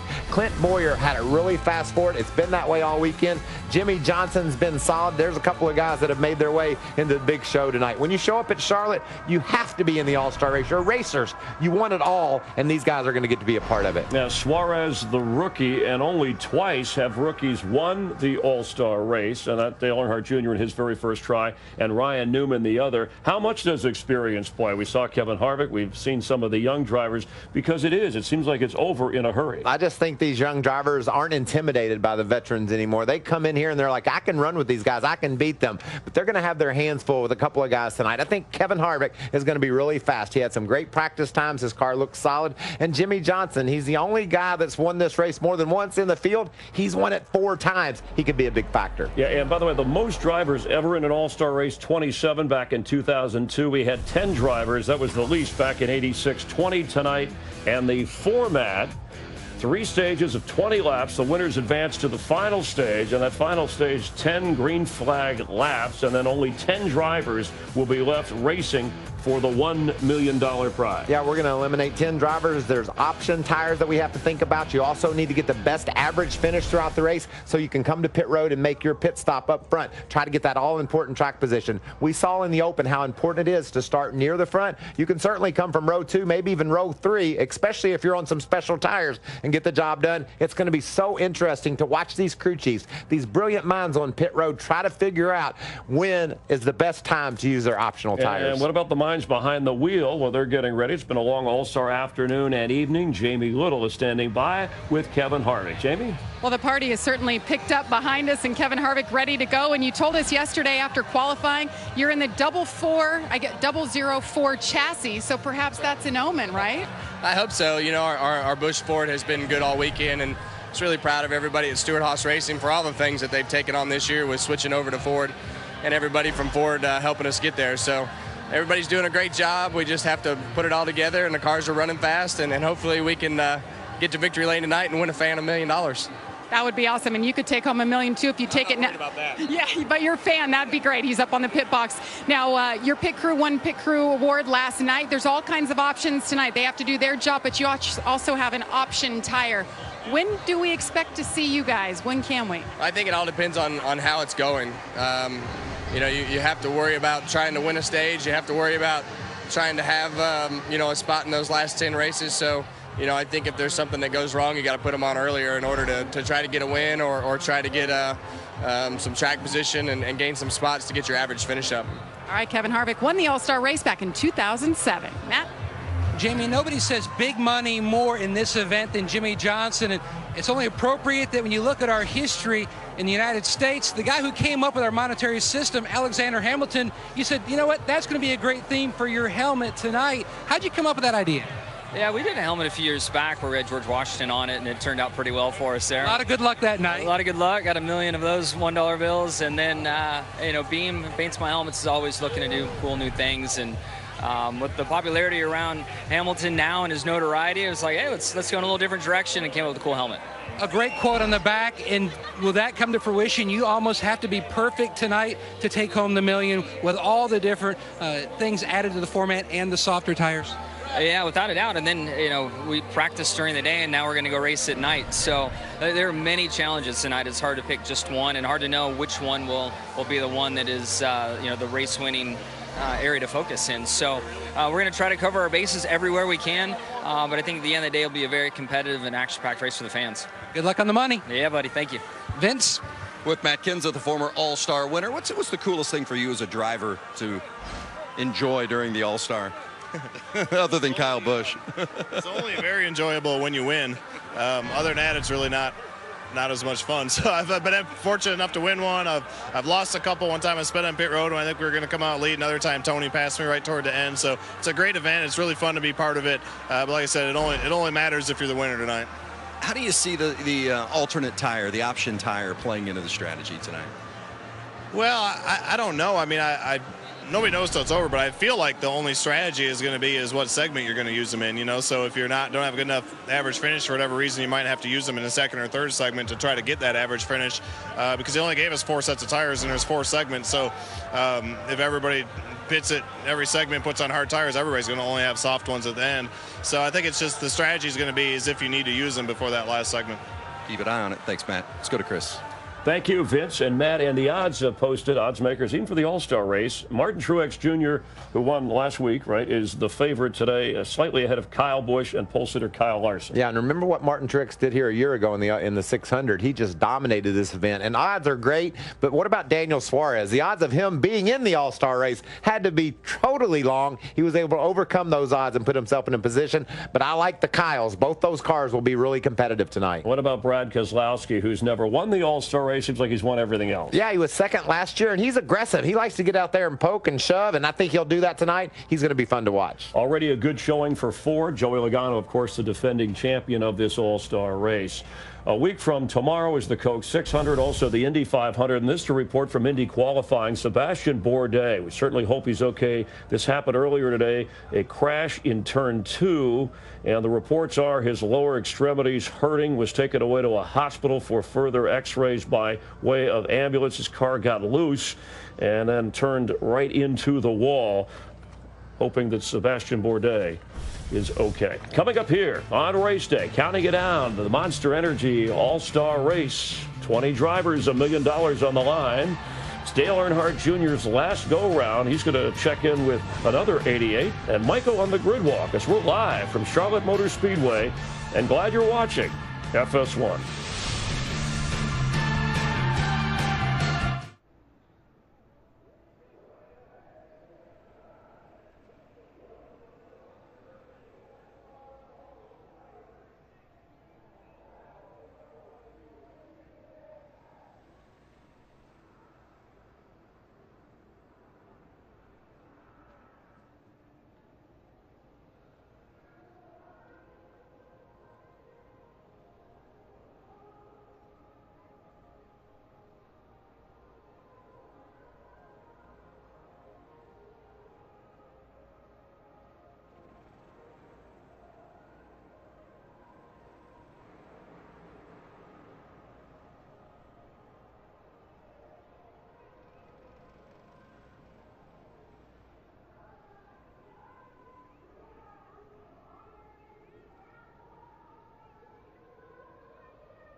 Coca-Cola at Procast invite you to share a moment with Joey Logano and head to the Fox NASCAR Facebook page to get exclusive behind-the-scenes access with Joey and your favorite drivers. Michael Waltrip, Chris Myers with you. A favorite moment for the All-Star race. The 33rd All-Star race last year, one of the most competitive. We had a record 13 different lead changes. Can we expect that tonight? I think so, Chris. You know, we got these speeds that are so high entering the corners because of little spoilers on the back. So the temperatures are going to go down. The cars are going to start sticking better in the corners, but you've got tremendous straightaway speed. And we've also seen these drivers certainly aren't afraid to use their bumpers. They've been all over each other just in the pre-rim tonight. We'll see what happens in the main event. And a special night for Dale Earnhardt Jr. Remember, as a rookie, he won his first All-Star race, and this is his last, announcing his retirement at the end of this season. And we'll be starting 6th this evening. Matt Yoakum caught up with Dale and his special guest a little earlier today.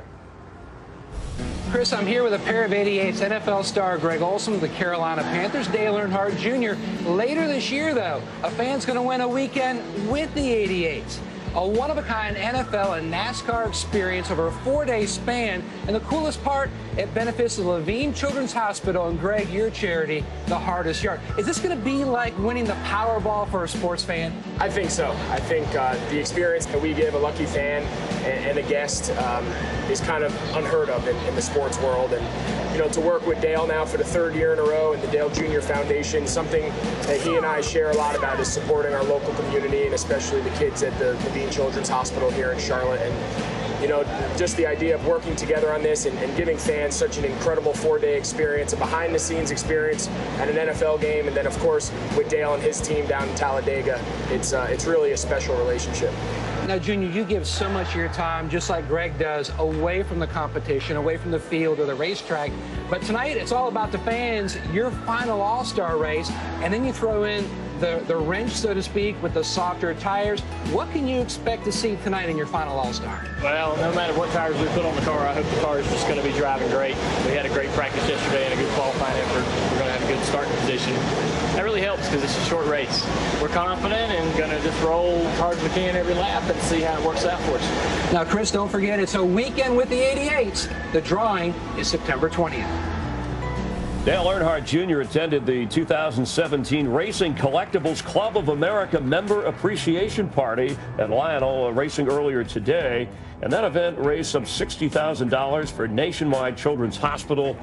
Nearly 500 die-cast collectors were on hand and enjoyed signing, getting an autograph, Dale Earnhardt Jr. We're live here on race day at Charlotte Motor Speedway. A Monster Energy All-Star race taking place shortly as you see driver introductions. Michael, that's always a cool scene. The fans, a lot of family and friends from the Charlotte, Huntersville area, Mooresville that can be here as the entire crews are introduced. That's so special, Chris. That's what it's all about getting into this race. Chris Buescher was able to win a race and get his whole team out on the stage to say hello to the fans. And listen to those engines turning up in the background. That's the smoke show going on courtesy of Monster Energy. And these guys are having a lot of fun.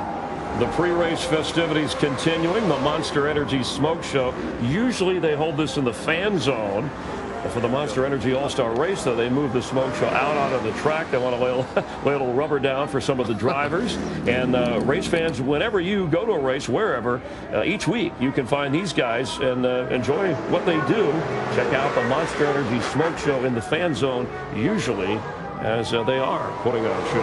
And you know, that's what I love about Monster Energy. They brought so much fun to NASCAR this year. Whether you turn and look out behind the grandstands in the fan zone or in the infield, you always see Monster Energy involvement. A lot of crazy athletes doing some fun things on the track. And the Monster Energy girls. Of course. Dramatic pause. Driver introductions continuing here with Denny Hamlin. If we go back a couple of years ago, right, he had quite a wild All-Star race. Yeah, and he's not very happy with his car as of yesterday, but maybe it's better today. It was 2 years ago, the only Toyota to win in the All-Star race. There's his teammate, Matt Kenseth, bringing his guys out. Yeah, that's a story, Michael. The Joe Gibbs Racing, I know this is a break in an All-Star event to have fun. But the fact that Joe Gibbs Racing has yet to win a race in the first 11 of the season points races. Certainly a big story, but the rookie Daniel Suarez getting getting that last stage win in the Open, that has to give these guys, Matt Kenseth, Denny Hamlin, a lot of confidence about the Toyotas that they'll be racing tonight. Now, when you go to test the tires later, are you going to be in one of these or one of these? No, I'm in a NASCAR experience car running about 160 miles an hour, filling out those optional tires, or the monster tires as I like to call them. Monster tires. We'll ride that. There's Brad Keselowski and the Miller Lite Penske team. We mentioned earlier that last year in the All-Star race, he was second. So with Joey Logano winning, it was the first time ever that teammates in Ford, Roger Penske Ford, finished 1-2 in this All-Star race. And here comes Dale Earnhardt Jr. He's going to pop out that door, and the fans are going to go crazy. Let's give a warm welcome and a farewell welcome. 18-time All-Star Racer, 2000 winner from Kannapolis, North Carolina, Dale Earnhardt Jr.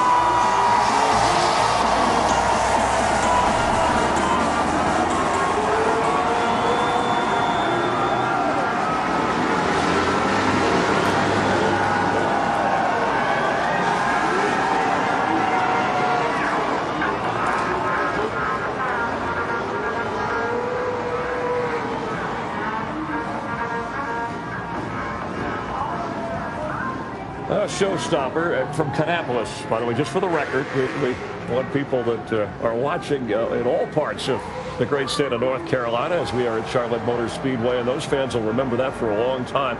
14 consecutive years voted NASCAR's most popular driver, Dale Earnhardt Jr. in his last All-Star race. He won his first All-Star race too, Chris, as a rookie. So if he could win his last one and bookend it, that would be a special night, not only for he and his team, but for all these fans that are here cheering for Dale Jr. The 88 car, part of Hendrick Motorsports. Kurt Busch and the Monster Energy, Stuart Haas. There's his crew. I'm sure Kurt is back there signing autographs, saying hello. Good crowd. Enjoy. It was a hot, muggy day, so they toughed it out. Saw some really good racing and qualifying, and they opened. There's Kurt. Who's next? Bam. There you go. The guy that's won this race 4 times, like I talked earlier, Chris. He's got a great starting position. He's up front. I look for this team to be really tough tonight. You know, a year ago, coming into the All-Star race, it was all about the Toyotas.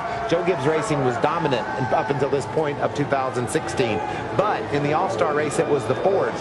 Can the same thing happen this year? Because the Fords have been so strong up to this point. Can a Chevy or Toyota take tonight? Yeah, these fans, I mean, you're shaking hands with a 7-time champion and unprecedented if he gets to 8, and many people think that will happen. He's already won twice this year. Of course, Brad Keselowski, also a 2-time winner to start the season as we break for this All-Star event. There's Kevin Harvick. We're still looking for his first win of this year. And if you had to make me pick one guy to win this race tonight, I'm going to pick Kevin Harvick. I think his times in practice yesterday were solid. Rodney Childers knows how to take advantage of any situation. The new rules with the option tires, they'll have to be on top of that. I look for Harvick to be a real player tonight. Yeah, he's been in the top 10. I mean, he's been around it. The 2014 champ and the All-Star winner in 2007. Look how much fun these crews and even Harvick's having. The motorcycle spinning those tires. The tires will be the story tonight, whether it's the ones spinning on the motorcycles or these option tires these drivers will be using later tonight. Kyle Busch, who also has had opportunities, has yet to win this season. And one of those drivers starting up front, and he's in the second, I should say, he's starting on the front row with Kyle Larson. I like how the M&M's guys are red and green and brown, all different colors. You're just getting hungry. We're going to head out. You heard Michael talk about tires. It's been talked about all afternoon and evening. The tire test from Michael himself out on the track. You're going to go green. You're going to go soft. What are you doing?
You're watching Race Day live on FS1 from Charlotte Motor Speedway and the Monster Energy All-Star Race and all that comes with it. Fans enjoying what's taking place. Teams have to decide when and whether to use their prime tires. And just for this race, their set of option tires, they have the green markings. Well, to get a better read on which tire they'll choose, we had Michael Waltrip brought and demonstrate, and he's got a good grip on the subject and behind the wheel. I love the Monster Energy All-Star Race, and this year, there's tire options. What? There's going to be soft tires these drivers can use. How will that feel? What's it going to be like when they go down to the corner at over 200 miles an hour? I got me a driver's suit, I got me a car, and some optional tires. I'm going to find out.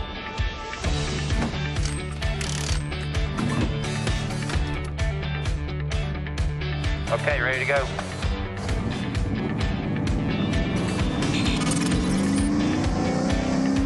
These tires feel really stable, loose on entry, I would say. The track's rough. I don't remember Charlotte Motor Speedway being this rough. The car really wants to bounce around. Really gets your attention when you try to swing it down in the corner, get that good arc. See if those optional tires take care of that issue.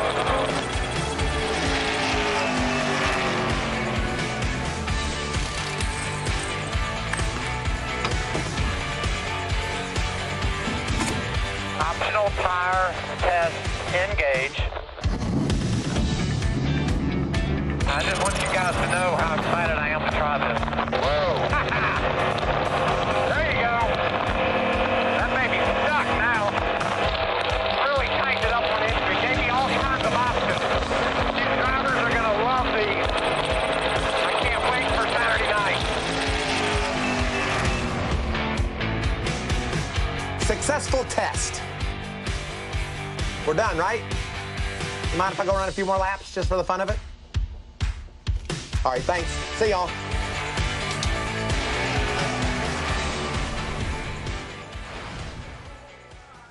You know, Chris, coming out here, I think everyone thought that everyone would save those option softer tires for the final 10-lap segment.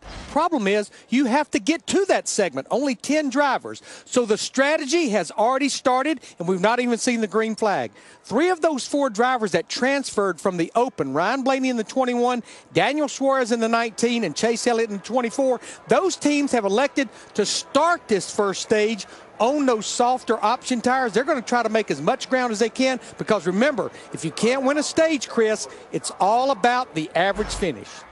All right, thank you very much, Larry. Appreciate that. So tires will play into this, as they always do. Crew chiefs on the spot, but ultimately the All-Star event is about the stars, and those are the guys behind the wheel, the drivers. In fact, Joey Logano, who won last year's All-Star race, trying to become only the 3rd driver in NASCAR All-Star history to win back-to-back All-Star races. Davey Allison and Jimmy Johnson are the only other 2 to do it. All right, the reason I'm sitting here alone, you saw Michael jump in the fire suit. Now he's back in his regular TV suit, and he's ready for the grid walk. And Michael, you're with a special member of our Fox NASCAR family. So let's head out to Michael and the grid walk live here on FS1. Yeah, Bryson Burns, Chris, is around here somewhere. We've gotten separated. I'll find him in a minute. Hey, Owen, where did your daddy go? Yeah, I lost Kyle Larson. Here's Kevin Harvick. Hey, guys, I just told him on the pre-race show that you were my favorites to win tonight. I thought the car was fast. This man's really smart around the strategy. Well, I appreciate that, Mike. I appreciate you calling me your favorite. Were you talking about me or my car? I like your car. It's got bucks all over it, Busch bucks. Yeah, I like it too. And it would be way cooler to win for Steve, who could win, the fan that could win $1 million tonight, than it would be for us, because I think it would be cool to see a fan walk out of here a millionaire. That's awesome. Have a good night. Thank you, Mike. Let's see who else we can find. Kyle Larson went to the bathroom. Hi, Rodney. Hey, man. When are you going to put on your tires? Go ahead and tell us now. Nobody else is listening. It's top secret. So you're not going to? No. Okay. Well, the tires will be interesting. Here's Kurt Busch, Monster Energy. It's Monster All-Star Night. It's a beautiful evening. You should win. You're dressed properly. Thank you. I wore my best outfit. No, I love this race, the atmosphere, and the fun. I mean, going after it hard, and then the final 10 laps, that's what we've got to do, is put ourselves in position for that, and then put on the Goodyear green fast race tires that stick really good. Monster tires. That's right. Hey, by the way, I feel like that this car can get the job done. This is another guy that's going to have a lot to say with what happens tonight. Hey, guys, are y'all discussing when you're going to put on your green tires? Yeah, actually right now. What tell me. Whatever he tells me. It's an aggressive night, Brad. You've made some awesome moves in this race. Haven't got to victory lane second a year ago. Can you get it done tonight? I think absolutely. We just got to put it all together. There's going to be a lot of things that aren't in your control, and you got to control the things you can control. That's going to be the key tonight. My buddy Bryson Burns is walking around with $1 million in a suitcase. Have you seen him? I have not, but I'm going to have to go find him. Where's Bryson at? Have to see if we can. Oh, Denny Hamlin hasn't been the car he's looked for this year. Let's go see. Hi there. How was your event this morning? It was great. Thanks for asking. Move, sir. You're just in the way. You're kind of a pain too, aggravating. Hey, Denny Hamlin, Michael Waltrip, Fox Sports. Have you seen Bryson Burns? He has a suitcase with $1 million in it. No, but if I find him, I'll introduce myself to him. How do you feel about the number 11 car? Bryson, where you been, my brother? You sent me to meet me at the opposite side. Where's the money? I want to know where the money is. Oh, looky what we got here. Can I touch it? No. Can I look at it? No. Look that way. No. Oh, he's tough with the money. He's not very friendly. How you feeling about your chance to win that $1 million tonight, Hamlin? I'd say it's about 1 in 20 shot. Right on, I get that. Yeah. Is this your assistant? No. I don't know that guy. All right, I gotta go. Bryson, come on, he's not very fun. Let's see who else we can find. Here we go, Casey Kane. Hey, Casey, y'all watch what I got. Look at this. Small loan of $1 million right here. Yeah, I think I know what's in. Pop it. Hey, when are y'all gonna get your optional tires? Sometime. Look at that money! Oh, easy. Look at the money! Look at everybody's eyes light up. What do you think about that, Case? Yeah, he wants scared some. him. Oh. He doesn't want $1 million? Here, this will take care of him. Just take that. Have fun, Casey. Hope you have a good night. Richard Childress is over here. That's a lot of fun. Hey, Pop, have a good night. Man, it's beautiful down here. Bryson, thank you for helping me with the $1 million. We're going to have fun in the Monster Energy All-Star Race. The energy is out the roof. Bryson and I are going to go tease people with this money. Yeah. Come back to the Monster Energy All-Star Race from the Charlotte Motor Speedway. See y'all later.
Live on FS1. They put a lot on the line every time they get behind the wheel. These are the best of the best. NASCAR's 33rd All-Star Race.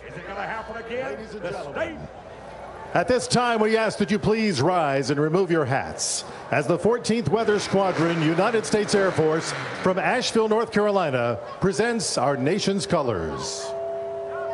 Please remain standing as Coach Joe Gibbs offers our invocation. Father, we just want to thank you. You made each and every one of us. You made us special and different, and you want to have a personal relationship with each one of us. We thank you for that. We thank you for all of those serving around the world, protecting us. Put a hedge of protection around each one of them. And Father, in particular, we pray for those that have been hurt, defending our country. We pray for them, for their medical treatment, and their families. Father, we know that most people around the world never get to enjoy a night like tonight. We thank you for that. And Father, most of all, we thank you for the fact that you love us so much. You were willing to send your one and only Son to this earth. He lived a perfect life. You allowed him to go to that cross so we could have forgiveness of sin and we could have a personal relationship with you. Thank you, Father. Here to perform our national anthem is a special young lady you may recognize from her performances on The Ellen DeGeneres Show and America's Got Talent. Please welcome 17-year-old recording artist and ovarian cancer survivor, Callie Bevier.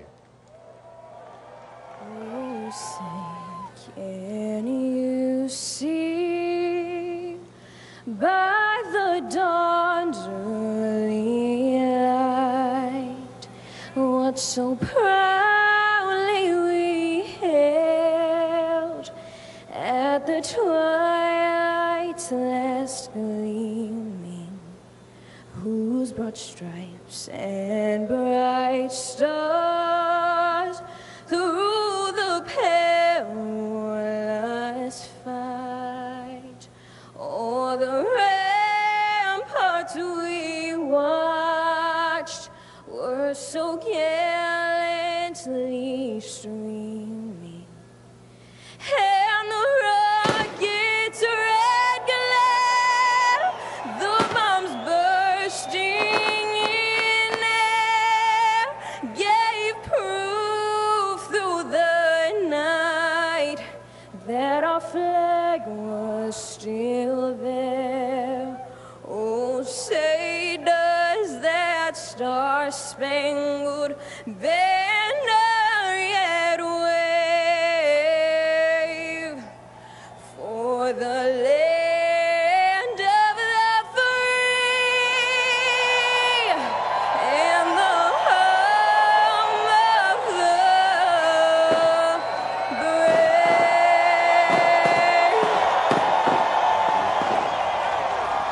Let's hear it one more time for The 25th anniversary of that legendary One Hot Night. What will happen tonight?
Chevrolet, the official vehicle of NASCAR, is the most awarded car company 3 years in a row. Learn more at Chevrolet.com. We expect tonight the largest single-day nighttime sporting event crowd in the world ever. Green flag, the front row pulls away. And Earnhardt slips around the outside lane. Dale Earnhardt goes in front. 1 lap to go. Kyle pulls down to the bottom. Earnhardt runs him all the way to the bottom of the back straightaway. Now they touch. Earnhardt's car spins in turn number 3. Here comes Davey Allison to the bottom. It'll be the finish. Everybody was waiting for it. He crashed past the finish line. He won the race, but he sure paid the price for it.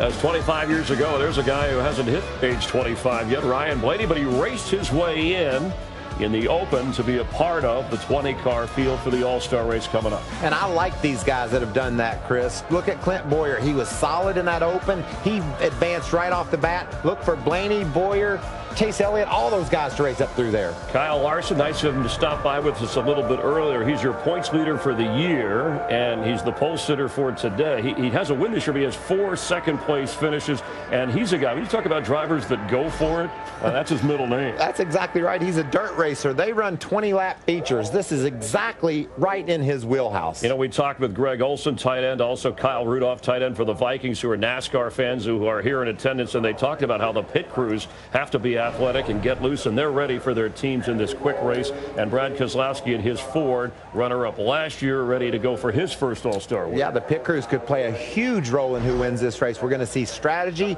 We're going to see drivers going for it, making moves that they wouldn't dare make on a regular points night. They want the trophy tonight. A total of 70 laps. And the winner gets $1 million. Chase Elliott had a battle there in that last stage to try to race his way in, but got the fan vote to get in. Still looking for his first Cup victory. Casey Kane got the fan vote a few years back and drove straight to victory lane, so Chase Elliott could do the same thing tonight. Yeah, see who takes the momentum with him. And Denny Hamlin, the Toyota winner, the only Toyota winner in the All-Star race, tried to get that $1 million you had in the briefcase with Bryson there. All-Star wins, Chevy 17 total, 11 for Ford, and 1 win for Toyota. And now, for the most famous words in motorsports, please welcome your Grand Marshal Triple Crown winner, Victor Espinoza. Drivers, start your engines.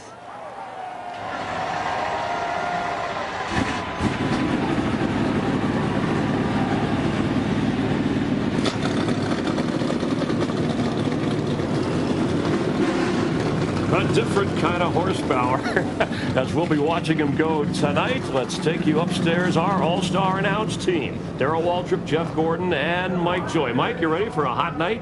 Thank you, Chris. Well, we certainly had one here in '92 when they built it as one hot night, and tonight is shaping up to be very much the same. In past All-Star races, we've started the final segment with just half the field, but that was through attrition, Darrell. Not because we have removed everybody but 10 cars from that final stage. So this is an elimination race. Yeah, well, the thing is, I feel like I'm the patient, and my crew chief's the doctor. I can give you all the symptoms. I can tell you what's wrong with my car. I can tell you everything you need to know, but you're going to have to be the one to fix it. You're also going to have to be the one that tells me where I am. I got my hands full. These cars are evil to drive. They're fast. I got my hands full. Don't make me think about anything except driving. Help me. I need my team to help me tonight. Well, I have a prescription for you. I have one set of soft tires, the option tire that these teams can put on for any stage of this All-Star race. That's a new wrinkle that NASCAR and Goodyear have offered. So, Jeff, when do you want those feel-goods, that set of soft tires? Well, in the All-Star race, Mike, you have nothing to lose and $1 million to gain. There's a lot at stake here, but I want grip. I want a little extra grip, in those green lettered sidewall soft option tires give you that extra grip, but you only have one set of them. When are you going to use them? If I've transferred through from the Open, I want them right now. I'm starting in the back. I want to go to the front.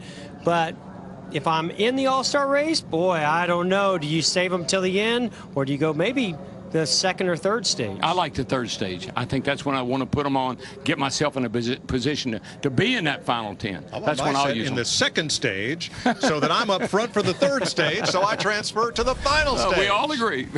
Kyle Busch has never won a Cup race at Charlotte Motor Speedway, but he comes in as the favorite at 4-1. Pole sitter Kyle Larson, Martin Truex, who dominated here in the Memorial Day race last May. There are your odds. Who do you like? Wild horses, run faster, run faster, run faster.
I'll do what it takes, whatever it takes.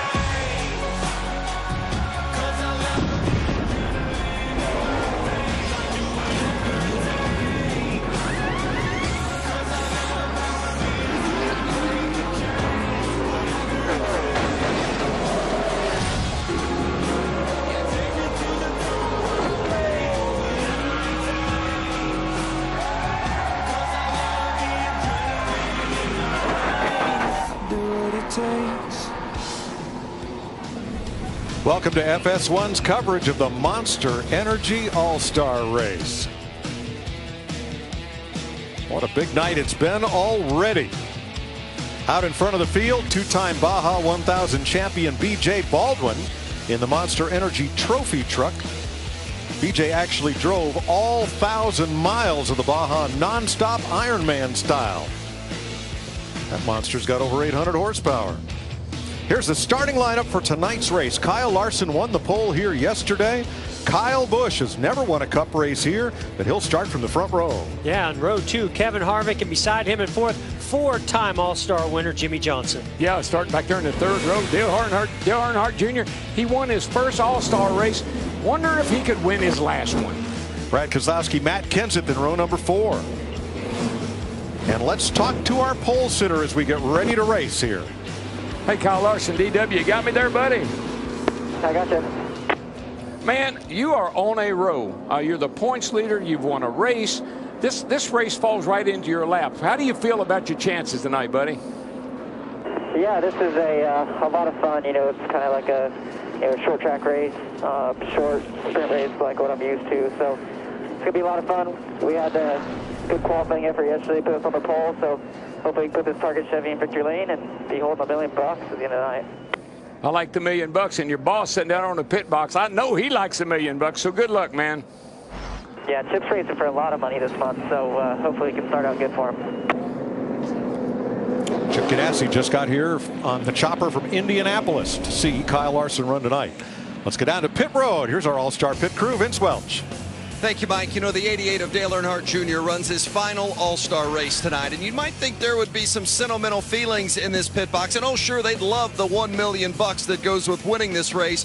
But most importantly for this team, they want to learn something that pays off for them next week. Junior's never won the 600, and it's a major priority on his list before he retires. Matt Yoakum? Vince, 1 year ago, Daniel Suarez was a spectator for this event tonight. He's in the last row chasing that big giant deposit slip. Now Suarez is starting on the option tires. They're playing their strategic card early. He knows from practice his car's a little bit tighter on the options. It was tighter in the open. They made some significant adjustments, Jamie, hoping to make that one winning adjustment and get their average much better for later on. Well, Kyle Busch has led 227 laps in previous All-Star races, but he has yet to get that elusive victory. Well, tonight could be the night. He's starting on the front row in a car that he was very happy with in practice. Good balance, great speed. Watch for the 18 team to put on 4 tires each stop. Larry Mack? Yeah, Jamie, not only is Daniel Suarez starting on the option tires, Chase Elliott, Ryan Blaney as well. It's going to be fun to watch them come up through the field. Now let's take a look at our weather here at Charlotte Motor Speedway. It is absolutely gorgeous. In the low 80s, track temperatures coming down, gaining grip, not a drop of rain in the forecast. Our race analysis, 70 laps, 4 stages, the first 3 20 laps, final stage 10 green flag laps, pit road speed 45 miles per hour, and Mike, that grip level is a 4. Here they come for a monster of an all-star race. Green flag, Kyle Larson, Kyle Busch head them off to turn 1.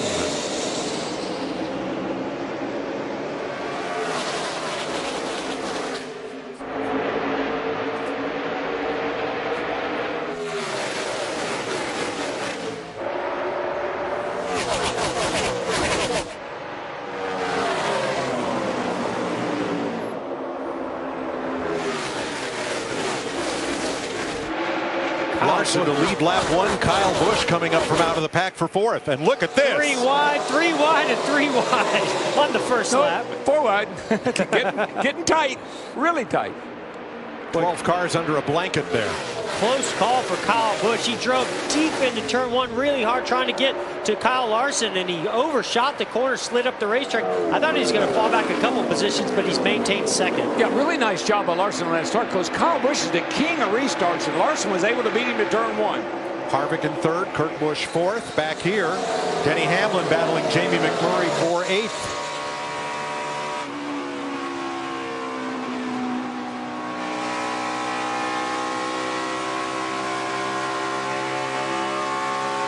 Earnhardt right behind them. Yeah, Junior fell back a little bit from the start. Mike putting down some incredibly fast laps. That first lap, 28:39. Wow. Those are some qualifying speeds already in this first couple of laps. 7 cars, single file, then this 4-car pack, and then the balance of the field all together.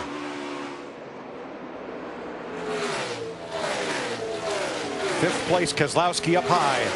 Here comes Busch underneath and Matt Kenseth.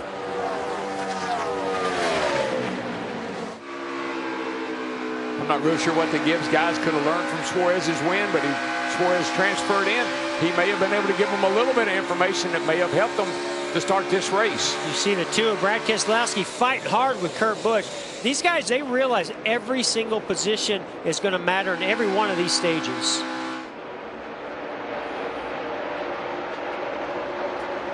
There were 3 wide in the back, and moving up the best on the option tire, Daniel Suarez. He's gained 7 positions since the start. I think that Suarez car, we saw that in the open. It is a fast car, and then you throw those green option tires on there. He could be somebody that would. And 3 wide going into turn 1 with Matt Kenseth on the inside. Great move by Matt. Boy, and great job by Kurt Busch that wasn't a big wreck. Yeah, that was cool heads prevailed there. Everybody gave a little. Martin Truex has dropped to the tail of the field, but look at this. 3 wide down the front straightaway and off into turn 1. And it just tells you how good these guys are. To be able to do that with no incident.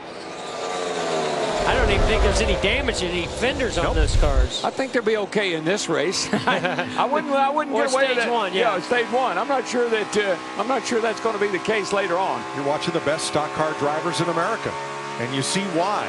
Able to run 3 wide in such tight packs without content. Yeah, about 190 plus miles an hour off into these turns tonight. Now Martin Truex has fallen to the rear. Jamie. He just came on the radio and told his team he has a real bad shake, like the left front is loose. He's not sure he's going to hang on here, but his team is getting ready in case he has to bring it down pit road. I would say he's one of the favorites in this race. He's been so fast on the mile-and-a-halves. When they come to the line, it'll be 12 to go in stage 1. We'll keep it right here. You won't miss a thing.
Eight laps to go in stage 1. Kyle Larson leads Kyle Busch by 1.7 seconds. Here are Jeff's AARP keys to the drive. Green, green, and green. Starts and restarts offer a great opportunity to gain positions quickly, so be ready to make that big 3-wide move when the green flag waves. Each of these drivers will have one set of green lettered Goodyear option tires. These tires have more grip than the yellow lettered Prime, so choose wisely when to bolt those on. Only 10 drivers will race in the final stage for the green, the $1 million payoff. So that's a million reasons to make that all-star move. And Mike, in every race, I don't care if it's 400 laps next Sunday night or 20 laps tonight, you settle in at some point and you figure out, okay, this is what I got. I'm going to have to wait till I get in the pits. We're going to have to make some changes, make some adjustments, see if we can get my car better. I think Kyle Larson settled in on lap 1. Meanwhile, Dale Earnhardt Jr. is struggling. He's dropped 10 spots from the start of this race. Too tight. Track bars up an inch. Too tight. The car is really, really loose when I lift. Then it's just really tight. Well, they were hoping that as the sun went down and the race turned into nighttime conditions that the car would handle better, but it hasn't been the case. As you see crew chief Greg Ives there on the right-hand side of the screen said they wanted to learn something for next week. So far, they've learned what not to do and how they don't want the race car. That's a really difficult condition to fix when you're loose getting in, tight landing. You want to loosen the car for that tight. But, boy, you can't afford to not be able to get into the corner, especially in an all-star race like this in a short stages. Car's got too much wedge in it. When you're loose in, you're a little too much wedge, tight off. I'd say take some wedge out. That's what I'd do. Kyle Busch 2 seconds back. His lap times pretty much mirror Larson's right now. Kevin Harvick currently 3rd. right where he started.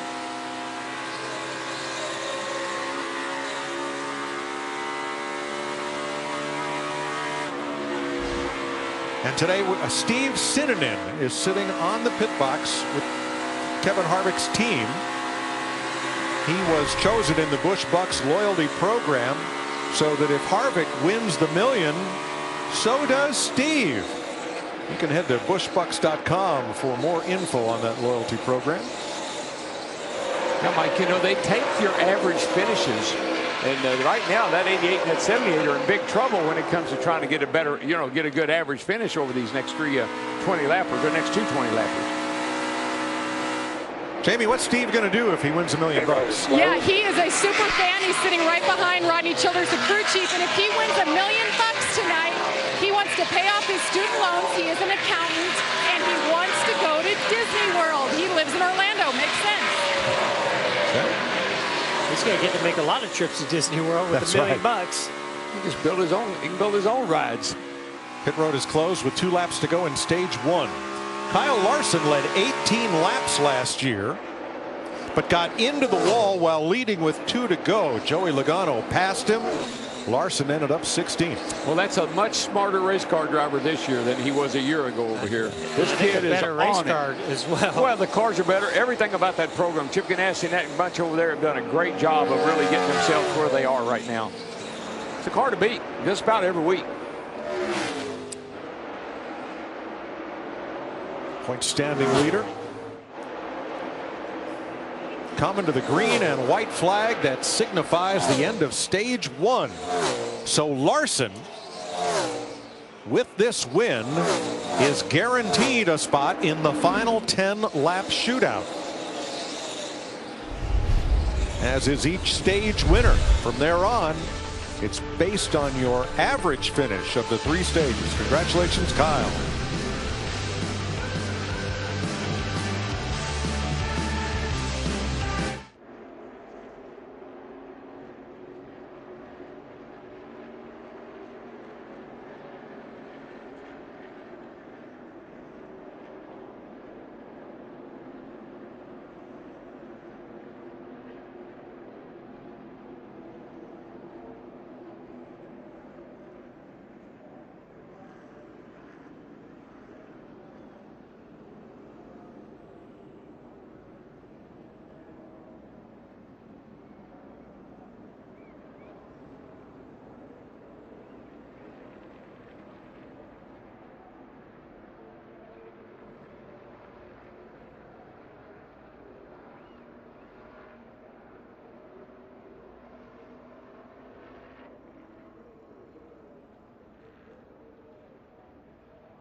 Kyle Larson has won stage 1 here at Charlotte in the All-Star race. Here are your Ford Performance track facts. Joey Logano in a Team Penske Ford is defending champion of the All-Star race. Brad Keselowski led the most laps in 3 of the last 5 races.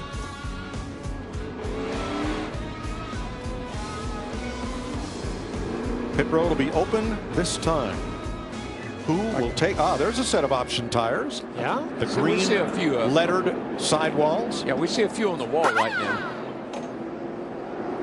Suarez, Blaney, and Elliott used them in stage 1. Matt? And Mike, Jimmy Johnson was basing his car off of the 42 of Kyle Larson. He said he just could not arc it into the corner, much like Kyle Larson could. They had some green, the option tires, up on the wall for Jimmy Johnson there, so they were going to fix up that car. Meanwhile, Larson said his car is great on exit, but they're going to make an adjustment, Jamie, to help the entry. It was too free. And Kyle Busch won the truck race last night, saying he's a little bit tight, just wants to free it up for that long run. And Kevin Harvick said he can't go full throttle on exit. Wedge adjustment there. Ford tires stop primaries, wipe the grill. See who wins the race off pit road, Mike. Wow, that 20 car, Mike, he's got something seriously wrong here. From the left front on Matt Kenseth's car. Oh, we got oil leaking, Matt. Stay as low as you can. You got to bring it back. Looks like an oil leak has foiled Matt Kenseth's run. One stage complete in Stock Car Racing's All-Star Night.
Getting ready for the start of stage 2 as Matt Kenseth's car is pushed to the garage area with an oil leak.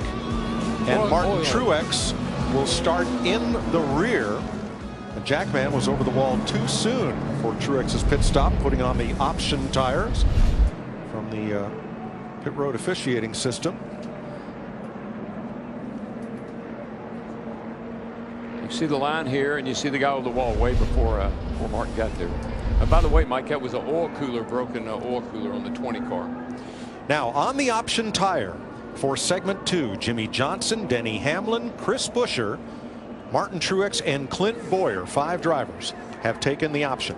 So what that means, there's only 11 drivers on the racetrack that they've not used their option tires. And remember, for the final stage, if you put the option green sidewall tires on, you have to start behind everyone with the yellow sidewalls. I wonder how those would look on the cover of a video game. Let's say NASCAR Heat 2, because the race for the cover of NASCAR Heat 2 is on. In segment 2 of the All-Star race, Toyota drivers Kyle Busch and Martin Truex Jr. are racing for the right to be featured on the cover of the upcoming release. of NASCAR Heat 2. And Larry, that tells me that a lot of these teams are thinking that track position is going to be really important in that final 10-lap stage, and that they're going to want to be on the tires, you know, the yellow sidewall tires, and they're going to use those greens pretty much in these first 3 stages. Yellow, green, or concrete tires. Clean air will still be king. That's right. You give me 4 tires, put me up front, I'll take the primes every day. But I tell you, the guy to keep an eye on is Jimmie Johnson, because he's on the green tire, he's on the option tire, and he's a car that could do something with him. Larry, technically, what is the difference between the prime tire with the yellow lettering and the option tire with the green? Well, it's more grip. And you can run faster speeds. And what we saw in practice is maybe 3 to 4/10 of a lap. But you pay a price for it, as we saw with Suarez. On the end of the run, there's more give up at the end of the run. All right. So it's a gamble. 5 drivers on the option tire for segment 2 as cleanup continues here in Charlotte.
Ready to start stage 2. Let's take a listen at how Kyle Larson's spotter Derek Nealon helps him worry less with Liberty Mutual Insurance spotter coverage. Anybody making the top or anything work? So the 18 was the only one that tried to move up through 1 and 2. Everybody else was locked at the bottom over there. He tried that right side top seam through 1 and 2, the lap I told you about. And the following lap, he rode the rim, and he was about 1/10 and a half better when he rode the rim than when he had his right side on the top seam. That's how your spotter helps you worry less. Like, you know, spotter's perch. You know the difference in that 42 and all those cars around him? That 42 kid, Kyle Larson, he wants $1 million. Those other guys, they got me. $1 million means something to him. That's right, it means something to him. Out of turn 4, and there is the Geico restart zone, where Kyle Larson will restart this race. Stage 2, green flag. Jimmie Johnson taking those green option tires to the outside already. Jimmie says, I know I got grip. I know I got grip for a little while. Denny Hamlin right with him. And there he goes. He's going to shoot right into third place. That's a car. I'm really anxious to see how this 48 does on these green tires, because that's a great car, and it'll be interesting to see how those tires perform. Hamlin coming hard for 5th, also on the option tires. Boy, Kevin Harvick did not get a good restart with Jimmy Johnson going the outside of him. This is costing him a lot of positions. Doing the 2, still there. 7th place. Jimmy Johnson made a big run on Kyle Busch off of turn 2, trying to take advantage of that extra grip. Where I really was impressed with 48, he knew he had the grip. He went to the outside, and he was able to shoot up there in the 3rd spot.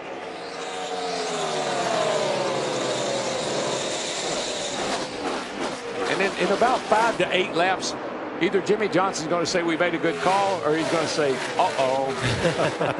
Well, I'm with Larry. It's how long does it last? Because it's great to have that grip early, but will it last over the 20-lap run?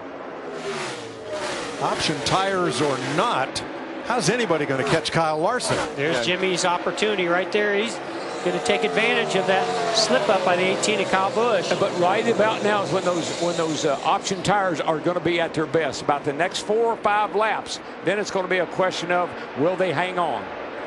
Nobody on the option tire is lapping this track as fast as Kyle Larson in the lead. No, he's in a league of his own right now. He's going somewhere. Clean air is your friend. Let's see what the lap times are this time back. With Johnson got a nice clean lap there. 42 ran.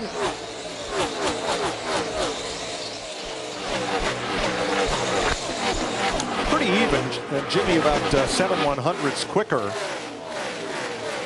You know, as fast as Kyle Larson is, do you put the green tires on that car? I put them back in the truck.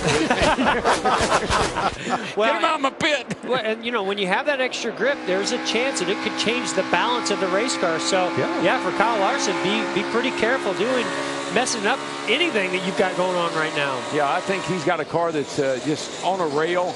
You just got to keep doing what you're doing. Casey Kane restarted 11th. He is 10th. Kevin Harvick restarted 3rd.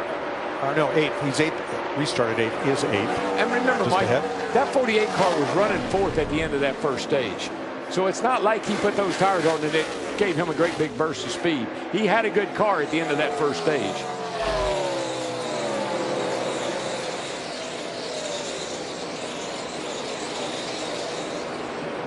Somebody that's doing a nice job that came out of the Open was Clint Boyer. He had a very fast car, won that first stage in the Open. He's already up inside the top 10 in 9th position here. Yeah, and so is Suarez. I mean, Suarez is right there in 11th. Vince? Yeah, the 14 of Clint Boyer put his green tires on, so a little more grip. And as DW said, in the early going of the run, that's when you got to make the move. And Clint's making the most of it on those green softer tires here to start this segment. 13 laps to go in stage 2 of the Monster Energy All-Star Race.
Across the line goes Kyle Larson, 1.6 seconds up on Jimmie Johnson with 8 to go in stage 2 of this 4-stage All-Star night.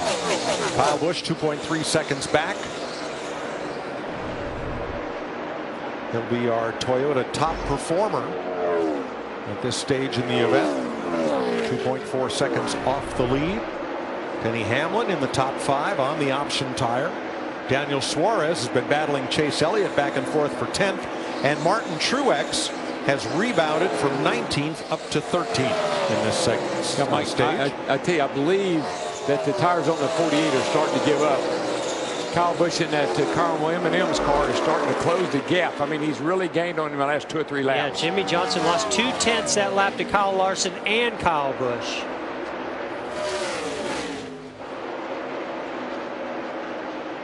Well, that raises the question on when do you put the option tires on, or do you? Jamie. Well, Kevin Harvick's team's really been keeping an eye on the performance of the cars who've been running the green sidewall tires. They told me coming in, their plan was, we're going to put those option tires on in the last stage. But they said after what we've seen, we've changed our mind. We need to go earlier. They'll put them on the next stop. They also are struggling with air pressure because the track temp has come down so much since practice. They're not sure where they need to be.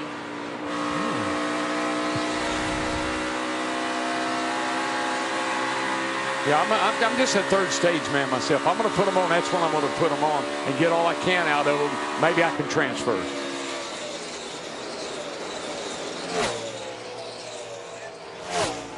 Hey guys, just remember, you only have 4 sets of tires total for this race, including what you started the race on. That's 3 sets of the prime, 1 set of the options. I think the reason the audible is being called is we're not seeing that big of a gain. And remember, I repeat myself, if you put the greens on for the final segment, you have to start behind every driver that has the yellow primes on. And I just don't see that being those green tires being that big of an advantage when you have to start behind people with the yellow. When there's so much grip as the track temperature is cooled down, it's just a lot of grip in the racetrack. Everybody's glued to the bottom. That's why I'm glad I used mine in stage 2. Get them out of the way. True. We're going to ride shotgun with Joey Logano with the Coca-Cola. Share a Coke, share a ride. Defending champion of the All-Star race in 12th place right now. Really thought that Logano would be somebody to get up there and be challenging for these stage wins, but just hadn't had a car tonight. Yeah, this is his kind of race. He loves restarts and taking them 3 wide, moving up through the field, but just doesn't quite have it tonight. 5th place with 2 laps to go in stage 2. Yeah, and Denny Hamlin took those option tires. We are starting to see him fade a little bit as Jamie McMurray makes that pass. But remember, that's his backup car. And, you know, he qualified. He had to make a pit stop, come down pit road at full speed without ever even being in that race car. So I think they've done a pretty nice job getting that thing where it is.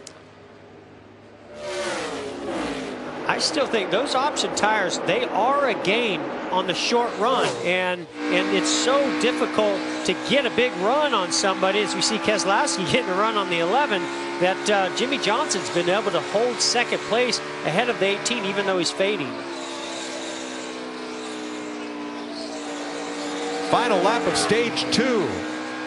What were we saying about concrete tires? Maybe that's what we ought to put on Kyle Larson's car. Maybe somebody will be able to pass him. Yeah, you said he's fading. Yeah, this 42 is fading out of sight. Now don't forget, they got to come down and do another pit stop. Larson, Johnson, the Busch brothers, McMurray, the top 5 in stage 2. Then Hamlin, Keselowski, Harvick, Bowyer, and Elliott. Chip Ganassi Racing has got it going on tonight. A perfect score for Kyle Larson so far in the Monster Energy All-Star race.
Yellows. Yeah. Tonight, Monster Energy brought their smoke show from the fan zone onto the track for pre-race to lay some rubber down for the NASCAR drivers. If you're coming out to race this season, you'll find all these guys and more at Monster Energy in the fan zone each week. So the cover of NASCAR Heat 2 coming September 12th will be Kyle Busch. Congratulations. Pretty amazing paint job on that M&M's car tonight. Pit road's open, Vince. Well, a great night for Chip Ganassi Racing. Kyle Larson leads, and Jamie McMurray pits from the 5th spot. They're going to put on the green lettered softer option tires here on this stop. Really happy with their speed at the end of that run, Matt. Kurt Busch, Joey Logano going option tires. They're going to go option as well on the 42 of Kyle Larson. A little too free on entry that time. Jimmy Johnson's car, the option tires snuck them up, Jamie. And the 18 said the car definitely took off better there after those last adjustments. A 4 tire stop here. Softer tires wipe the grill for the 18 with that awesome paint scheme.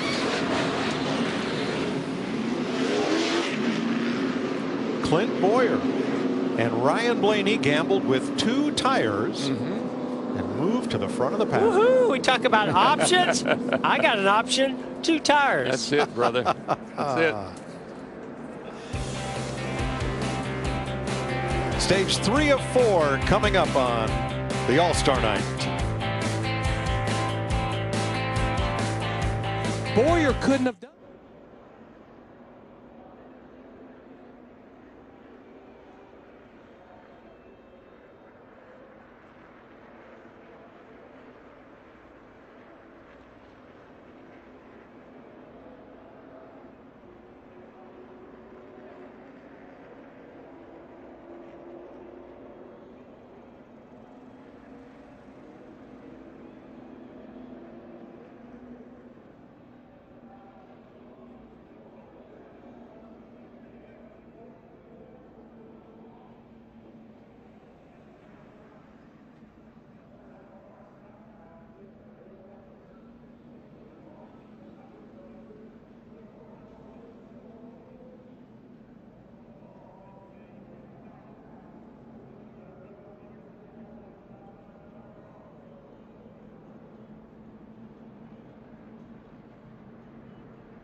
With every all-star race come unintended consequences, unanticipated situations. See those green tires on the left? See those yellow tires on the right? The rule is you must put all 4 option tires on the car. You can't put just 2 green tires on. So they did that on the last stop. They put all 4 green ones on. Now what, Larry? Well, that's obviously they only have 1 set of green ones. They did exactly what the rule says. They put them all on at once to get track position. Michael Bugaravich brought Clint Boyer in and put the right side yellows on, and we are being told that that's totally legal. So you don't have to keep 4 green tires on. You just got to put them all on at once. There, wow. Larry, how about that? Yes, I know those are option tires, but I did not know that was an option. Oh, I love the crew chiefs when you throw something at them They will diagnose it from every single angle. Look at that smoker on Ravage's face. He knew he was about to do that. So in football, you'd call that a double reverse. I call it a double whammy. Brad Keselowski had a loose lug nut, came back in to tighten it. Wow. And Clint Boyer is going to restart at the head of the field with Ryan Blaney. Mike, I asked Larry McCrone, I said, Larry, is there any way you can hoodoo this deal? Yes, and there it is. All right, how about it, Vince? Well, with crew chief Mike Bugaravich, what was the explanation you got there from the NASCAR officials? They didn't say anything as far as the explanation on the rules, but I mean, I read the entry blanks and stuff before I got here, and I never saw it in there, so I kind of had planned to do this, and if it's not in there, I guess I can do it, right? That's why they make the big money with those kind of brains right there. Mike Bugaravich, well done. See, that's the way I like operating that way. We're not rule breakers, we're rule makers. That's what the All-Star race creates. I can see you with that rule book. You've got that screwdriver jammed in right between the lines, and you're going to pry it open as big a space as possible, aren't you? That's your job, brother. That's your job. All right, Dale Earnhardt Jr. talking about tires. You should have gave me like a green left front. Yeah, put them on in sets, and you got to put them on in sets. Like, you can't just put one on. You got to put them all four at one time there. Yeah, I was just joking. I'll gather all that.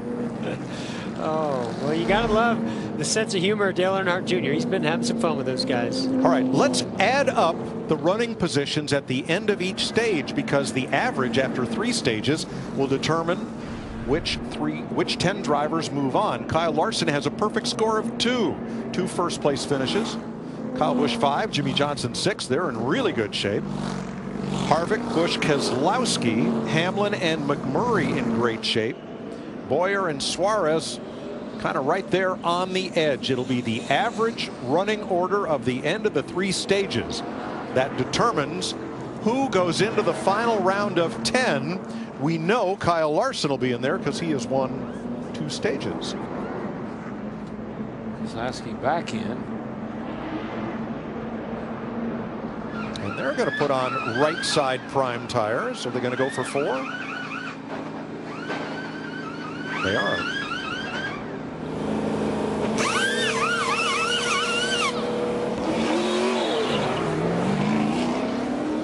Let's take a look at how our Coca-Cola family of drivers are faring tonight after 40 of 70 laps. Mike, he just had the tires on the car. Can he come back in and take them off? You're asking me? That's one of those crew chiefs. What did I just see? All right, let's ask Larry. Larry, we'll put it on your shoulders. Well, my pad's smoking over here. I'll bet. I only see 2 drivers that has not used their green tires yet, and that's Ricky Stenhouse Jr. in 17, Dale Earnhardt Jr. in 88. I don't think we missed anybody, but that's the only 2. All right, we're looking now. He has green. So that's probably why they did what they did.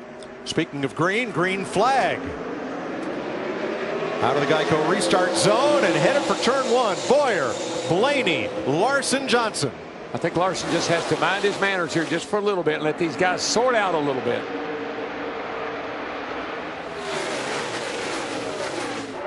Now we're told that since Keselowski put the green tires on, he has now officially used them.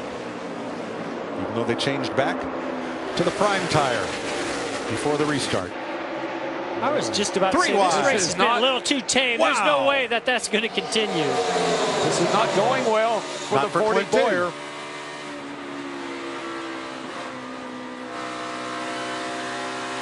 You know what happens when you mix green and yellow? You get blue, and that's what Boyer is. Oh, wow. Yeah, like Blue Bayou. Yeah, kind of like that. Going to get a pass for the lead here. Outside, Jimmy Johnson. Johnson, Blaney, Kurt Busch, McMurray, Kyle Busch.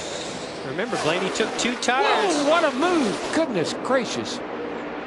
Hey, who else has a really fast race car? It's Larson's teammate right there, Jamie McMurray.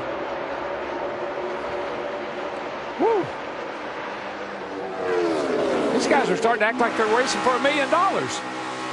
Well, I don't know. McMurray tried to go to the outside. That did not work. Oh, He did get passed by 41 coming back to the inside. On you tight. Yeah, baby. McMurray didn't get many room, and here comes Harvick also right into the mix. On the inside, in 5th place, Harvick. Bumper, outside.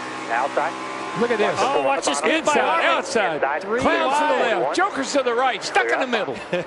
And Larson coming as well. Wow. Blaney's car's really starting to fall off on those 2 tires. He's going to go. They're going to take him 3 wide. Oh, yeah.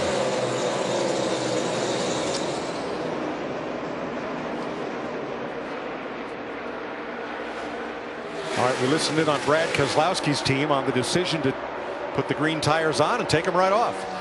We're going to just take these tires off and put the other ones on, Paul, while we're doing this. At least then we'd have this off for the end. It sounds to me like they called an audible. They want those green option tires for that last 10-lap segment. We'll see. Jamie? And the two of Brad Keselowski had a vibration, so they came down after they initially put the option tire on, and they tightened the fronts. He still had it. He came in, and that's when Brad said, you just want to take these off. So they took the options off. They only ran those couple of laps under caution. While I'm watching his team right now gluing them up so they have those options available at the end.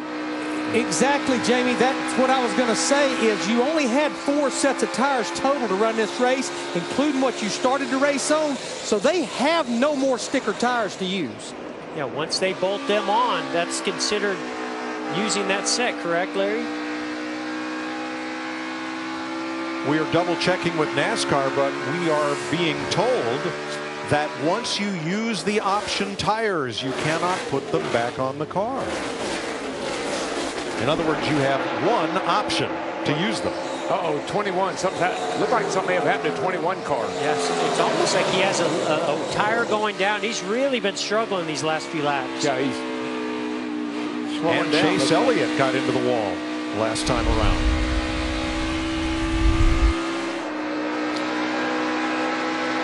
On the right, there's Elliott. Yeah. Here in the quad oval, near the start-finish line. I've done that a time or two off of turn 4. It's just so tight coming off there. And if you're behind somebody else, it's easy just to take the air off the car. Denny Hamlin making a pretty aggressive move here on Clint Boyer. Yeah, Hamlin, Boyer took 2. Hamlin got up against the wall off 4 there. I don't think it hurt the car because he's obviously going pretty fast, but he did scrape the wall a little bit off 4 earlier. Be 11 to go when Jimmy Johnson comes back. He's going to have company here pretty quick, Mike. That 41 car and the 4 both are closing fast. Martin Truex battling Hamlin for 10th. In the last 18 All-Star races, only 1 driver has multiple wins. That driver is Jimmy Johnson with 4. Going for 5 tonight. Dale Jr. just... Jamie? Well, NASCAR just updated. The 2-team told crew chief Paul Wolfe, you are not able to use those option tires again. You already had them on your race car. Paul told his driver, take care of the tires you have. That's all we have. Wow. Dale Earnhardt Jr. got up into the wall last lap. Pretty hard, too, Mike. Yeah. Got a lot of right side damage. He is 19th, and his total finishes do not look like they're going to put him in the final round for his final All-Star race. I think a lot of this is, again, as we mentioned before, he's testing for next week. They knew in the first 2 stages things weren't going the way they wanted to. Let's go out. Let's try the high line. Let's try some adjustments on the car and get ready for the 600 next week. There, you got a battle for second here. Got Kevin Harvick getting by his teammate there, Kurt Busch, with the 42. Really, Larson right there coming back into the picture as well. Jimmy Johnson is wanting these laps to run out now. Kyle Larson is the only driver in the top 5 who has not yet won the All-Star race. Boy, he came close last year, led a bunch of laps, but got up into the wall. Joey Logano ended up winning. I think you see, though, what clean air and being out front means. I mean, Jimmy Johnson sitting there, he's got the lead, and we know how good Kyle Larson is, and he's having trouble just getting around the second and third place car. Well, and you got to remember, Larson's in a really good position here because after this stage, it's going to come down to average finish over those first 3 stages and how you come down pit road to do that pit stop. Right now, Kyle Larson is still in this position, has the best average. That's what he's banking on, Jeff. It's got to be. And what that will mean is at the end of this stage, Kyle Larson will be lined up first to lead everybody onto pit road for the final stop. And I also think, he put those option tires on.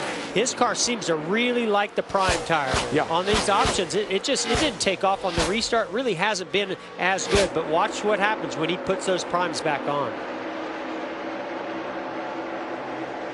All right, we're going to hear from the Brad Keselowski team about this puzzling tire situation.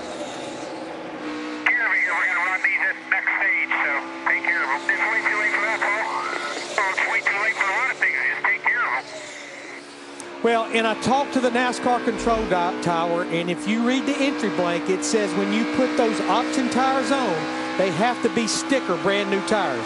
Even riding around under caution for 2 laps, they are no longer considered sticker brand new tires. So to their point, they're going to have to stay out at this next caution and just try to get track position. Wow.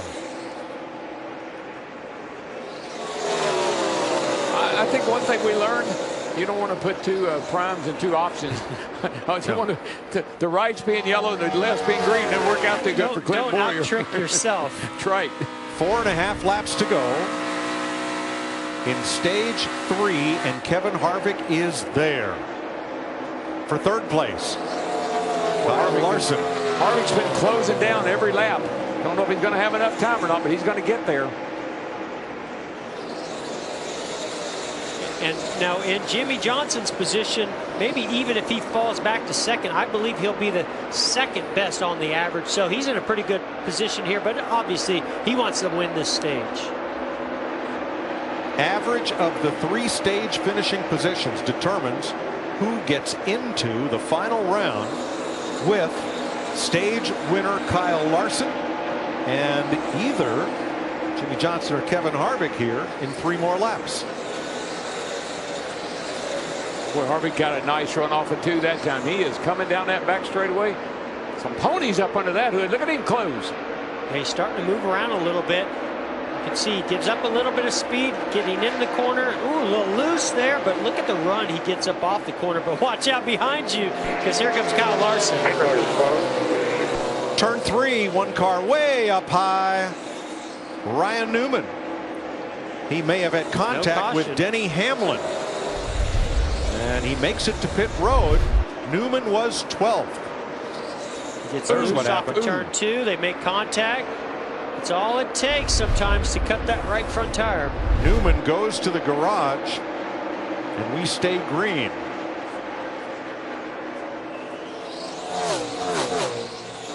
Final lap of stage 3. 10 drivers go to the finale.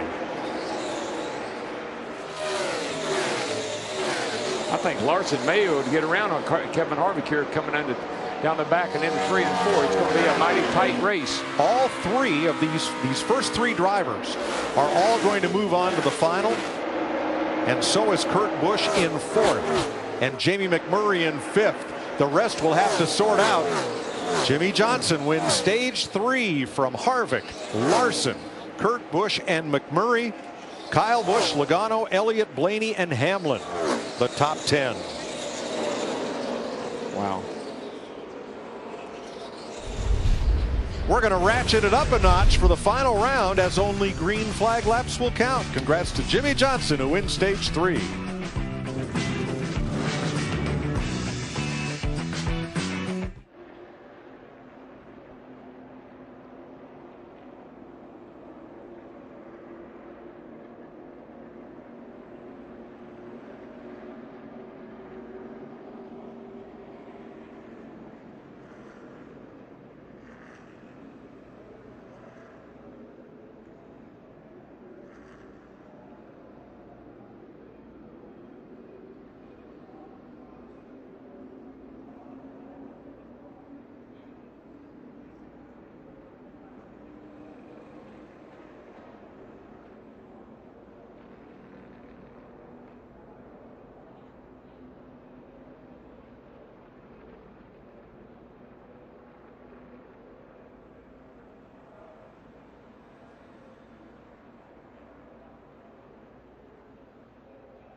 Welcome back to Stock Car Racing's All-Star Night, where Kyle Larson with a total finish of 5. A win, and a second, or a win, and a third. That's a total of 5, or an average of under 2. And he's going to lead everybody into the final round. 10 drivers to advance, led by Kyle Larson and Jimmie Johnson, who were stage winners and are guaranteed to participate in the final round by those stage wins.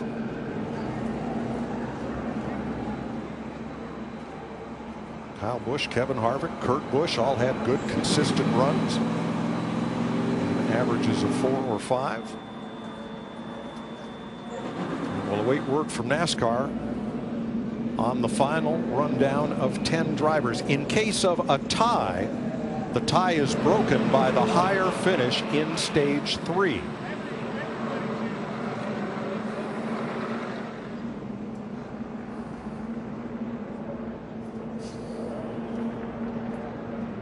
And I believe there is a tie.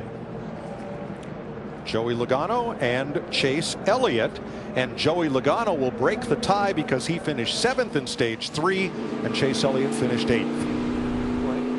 Is it between Bowyer or Clint Bowyer? Yeah, I think it's Clint Bowyer. Clint Bowyer. And boy, how about that decision to take 2 right side tires? I think that actually cost Clint Bowyer from being in this final round. Because he had a good race car up to yeah, he had a good enough race car to go race up there. So sometimes you outsmart yourself. I'm impressed with Logano because he has not had a very good night. No. Don't count him out yet. Well, this 10-lap shootout, don't count anybody out. They might wad them all up down here. So Clint Bowyer with an average of 10.6 is going to miss it. Yeah, I mean, we finished better in the 22. 2 out of 3 segments is the only one we didn't finish better than them. So you would think that's the overall. That's I don't know. Who knows? Well, if it's tied, just put 11 cars in it. What the hell does it matter? Now there's a plan. I like where they're going with that. I like that plan. Logano finished 14th, 12th, and 7th. Elliott 13th, 10th, and 8th. That's a tie. Bowyer 12th, 9th, and 11th. A total of 32. Logano and Elliott a total of 31. You divide by 3 to get the numbers that were on the screen.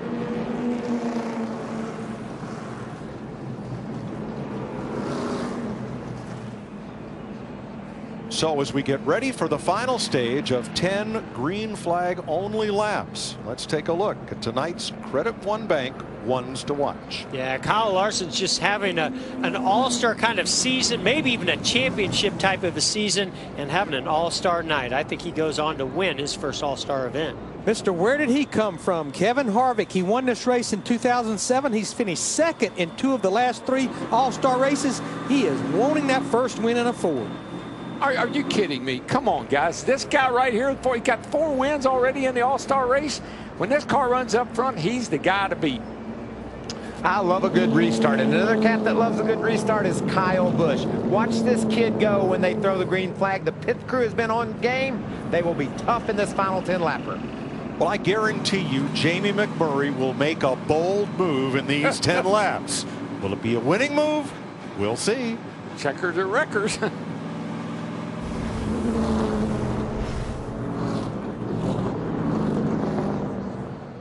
Let's have a look at our Busch race summary after 3 of 4 stages. Kyle Larson wins the first 2, leading all 40 laps. Jimmie Johnson wins stage 3 after leading 19 of 20 laps. You know, if you're wondering why NASCAR chose to do that average, it's because in the past, if you've won a stage, you just fall to the back. You can just ride around. Not tonight. You've got to race hard for every single position. There's another reason average finish was important, because that's how they have realigned those 10 drivers behind the pace car. That's how they will come to pit road, and then it will be a normal pit stop. Win the race off pit road. So that's why that average finish was important. Transfer to the final stage, be lined up as far front as possible to come to this pit road for a pit stop. Well, we know Brad Keselowski is out of tires. I wonder, Larry, will he even pit? Why? I wouldn't pit. No. Clean air. I mean, you're going to come in and take off 20-lap tires and put on, yeah, they'll be cold, but you're putting on 20-lap tires. Listen, I don't guys, think he has an option. Those first 5 cars, I mean, that's the top 5 qualifiers. Those are the guys that all started up front. All right. And there comes Brad staying out. Everybody else is in. Vince. Well, the one of Jamie McMurray, they discussed whether to go with 2 tires, but they've settled on 4. He says it's just a tick too snug on the bottom, so they'll help him with some air pressure to free it up. Matt? And Kyle Larson's team, they've been stout all year on pit road, looking for another great performance. Tight in traffic. The car was good when it was in clean air. No fuel on the 48. That should help give more nose weight, make it a little bit tighter for this run. Jamie? Kevin Harvick really liked that option tire with that big air pressure adjustment. The regular tires going back on a 4-tire stop, wipes the grill, and so drag race down to finish. Who is it? The 48 wins the race off pit road. That looked like Z-Max 4-wide dragway next door. Wow. This is amazing. Look at this. Jimmy got a little bit of an edge over everybody else. The rest of them are bundled up. Boy, does that 48 team just know how to step up when things are on the line, or what? That guy, he's a money man. Well, nobody else has a $10 bill on their helmet. Alexander Hamilton's picture, that is. Right. Brad Keselowski. Was it a strategy error, or is it going to fall in their lap? He'll restart first. We're about to find out.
Just talking during the break, it's been way too calm. I think things are about to heat up here. 10 green flag laps to settle it. Especially with Brad Keselowski on 4 older tires. He's going to spin the tires. He's got Kyle Busch right behind him. He's not going to be patient.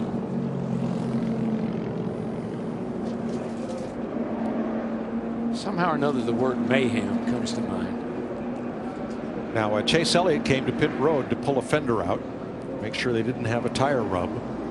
We started with 20. Matt Kenseth out with an oil leak. Ryan Newman got into the wall. They did not make it to the end of stage 3. And 8 drivers eliminated. Best 10 average finishes out there now. And here comes Logano down pit road. Guys, I want you to take a look at Jimmie Johnson in that 48 car nose. I think everybody added tape to the front end because putting that tape on the front end, it helps the downforce of the car, helps it to turn, and helps it drag. Now let's take a look at our Ford cutaway car at our grill opening. Now the grill opening is down right in this area right there. That's the grill opening. So the more tape you can put on that, like we've seen on that 48 car, it just stops the airflow through there, still has some airflow, but it really helps the speed of the car. But you know what? 10 laps and $1 million bucks, we're not worried about a water temperature gauge. It's a lot of tape. I don't know what they're putting water in at 22. They're getting him all watered up and ready to go. And adding tape, I bet. Oh, yeah, they're going to get him cooled down and tape him up solid. They better hurry, though. Yeah. He's going to be late to the party. Better go, dude. Don't speed. Keselowski's Ford, Johnson's Chevrolet on the front row. Toyota's in row 2 for Kyle Busch and Hamlin. Chevrolet's in row 3. Teammates Larson and McMurray. Row 4, Fords for Kurt Busch and Kevin Harvick. Row 5, Elliott and Blaney now, and Boyer. As we get set for the restart to settle this with 10 green flag laps for $1 million to win. Here we go.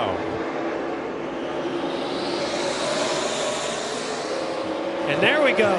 Great. I mean, Kyle Busch is not going to waste any time. He's got to get around his 22 the car. 42. Larson gets in the left rear of the 2. Yikes.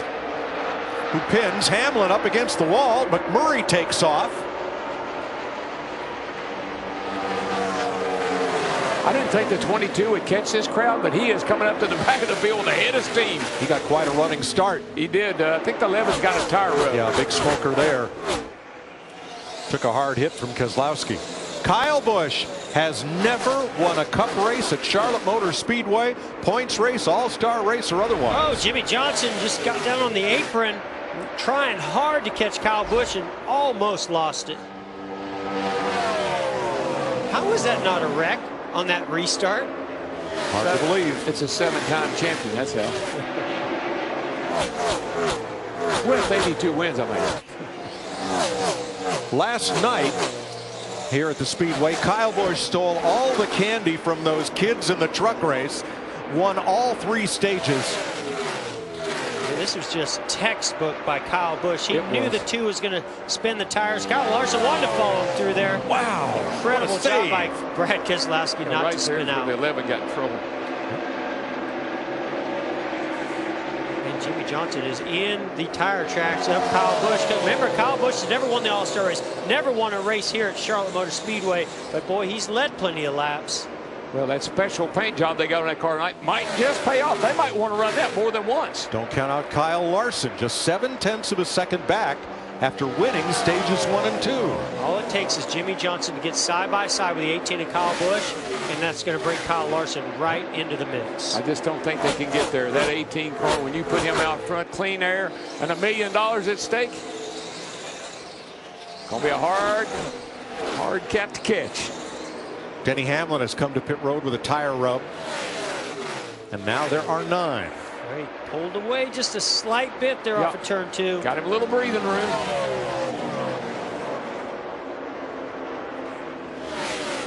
Boy, those cars are, all those front cars are glued right on that white line, right on the bottom of the racetrack.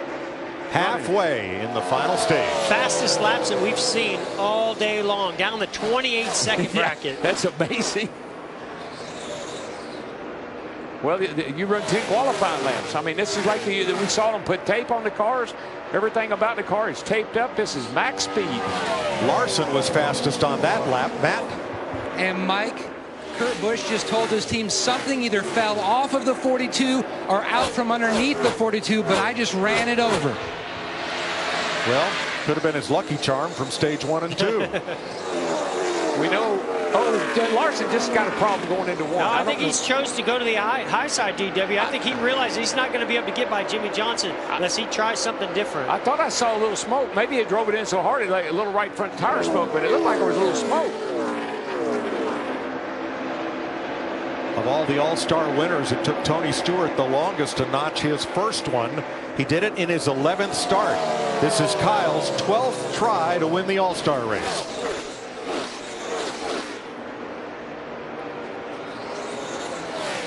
Larson is riding that wall now. He said, well, it's not working around the bottom. I got to go to the top.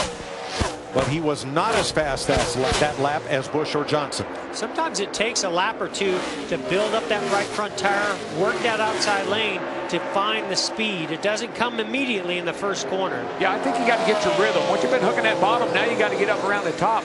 A little bit different getting off, getting on places in the throttle. That time, Busch was fastest, Larson second, Johnson third. Yeah, Larson's starting to find something up high. He's just running out of laps. Yeah, he's going to probably kick himself for not getting up there sooner. That's just where he's his best. I know everybody's running the bottom, but this kid, when he gets at work in the wall, he's hard to get hold of. The white flag waves. 1 lap to go. Sponsored by Credit One Bank. For Kyle Larson, he just wants to pass Jimmy Johnson. For Kyle Busch, he wants that $1 million. No, he wants that 42 to pass Jimmy Johnson because that'll slow them both down. There he goes. Larson to the bottom. Wow, what slide a job. move by Larson. Larson job, to second. slide job. Here comes Johnson back on the outside, but out front, the Candyman, Kyle Busch, wins the All-Star race. Wow. After 12 years of trying. Kyle Larson second, 1.27 seconds back. Great effort, buddy. Way to hang. You did it, man. Proud of you. Good job, Ursula. Good job, team. Got that monkey off her back. Jimmy Johnson third. Kurt Busch. Awesome job, team. Way to dig in there, boys. Nice stop of the day. That's all we wanted. Awesome. Yes. Kurt Busch fourth. Jamie McMurray fifth. Then Harvick, Elliott, Logano, Keselowski, Hamlin. I don't buy a lot of M&Ms. Such a total team effort on pit road. That restart, getting themselves in position to take advantage of that opportunity, and then those final 10 laps, perfect by Kyle Busch. Watch this. This is one of the best passes I've seen in a long time. Watch Kyle Larson. You think he's going to go the outside? No way. He goes right to the bottom, drives in, and slides up. Watch this slide job by Kyle Larson. That's a dirt track move right there. It was awesome. Kyle Busch taking home the checkered flag. Is tonight's Sunoco fueling victory.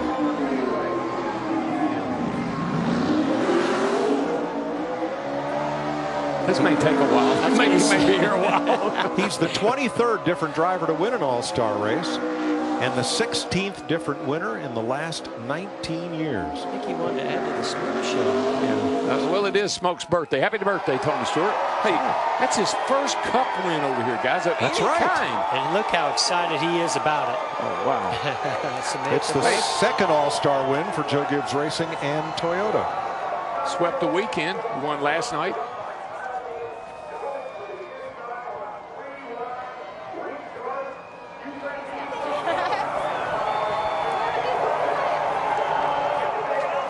Well, that start, taking advantage of the worn tires on Brad Keselowski's car ahead of him, made all the difference. Well, Keselowski, he couldn't put up a fight. And Kyle timed it perfectly, got down under him, got the lead, and drove away. Brad, he knew he couldn't put up a fight.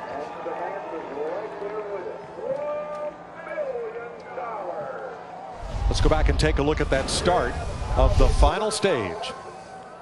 Now, this is easier said than done because you've got to time it just right. The two actually got a pretty decent start, and then look at the momentum and how he timed it right at the start-finish line. You can't pass before the start-finish line. He stays out of the grass, and not only does he clear the 2, he clears the 48 of Jimmy Johnson. Oh, look at that 2. Wow. Let's join Matt Yoakum. And you just lived it. You just saw a chance to watch it over again. Obviously, probably road 2 would have been better to restart. Yeah, I made a lot happen from road 2 tonight.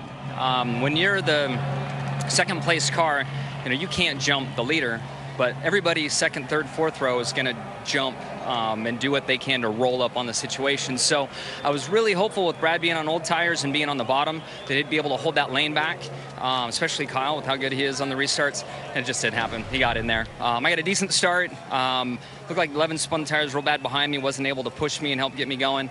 And I had a couple shots at him. He wasn't handling too well to start the run, but I just drove too hard.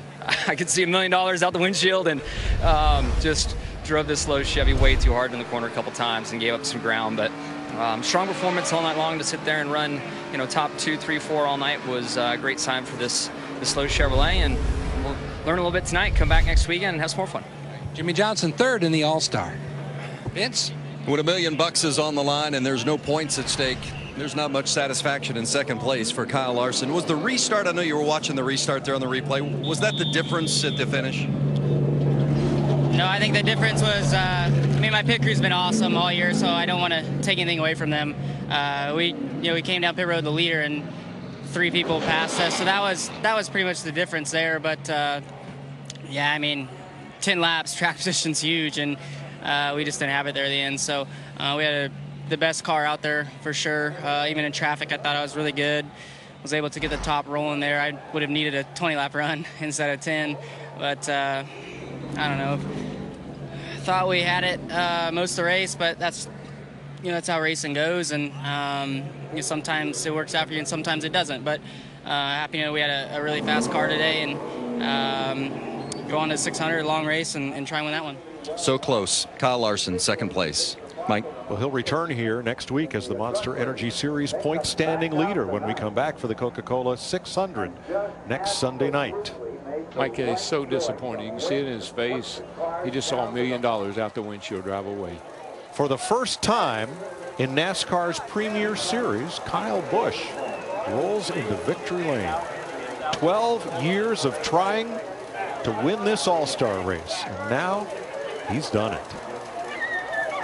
Jamie Little. Getting a drink, a well-deserved drink for Kyle Busch. Not a lot of things this guy has not done in his career, but this was one of them. Mark that box tonight.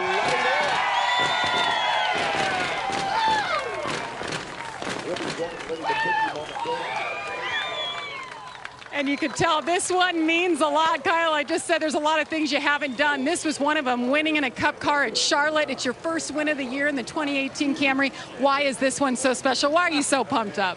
Oh, man, it's the All-Star race for one, and for two, we've never won at Charlotte in a Cup car, so we finally achieved that goal tonight and won the All-Star race and won $1 million. So there's reason to celebrate, and to celebrate big, and I can't say enough about this team. Everybody on this M&M's Camry, this M&M's Caramel Camry this week.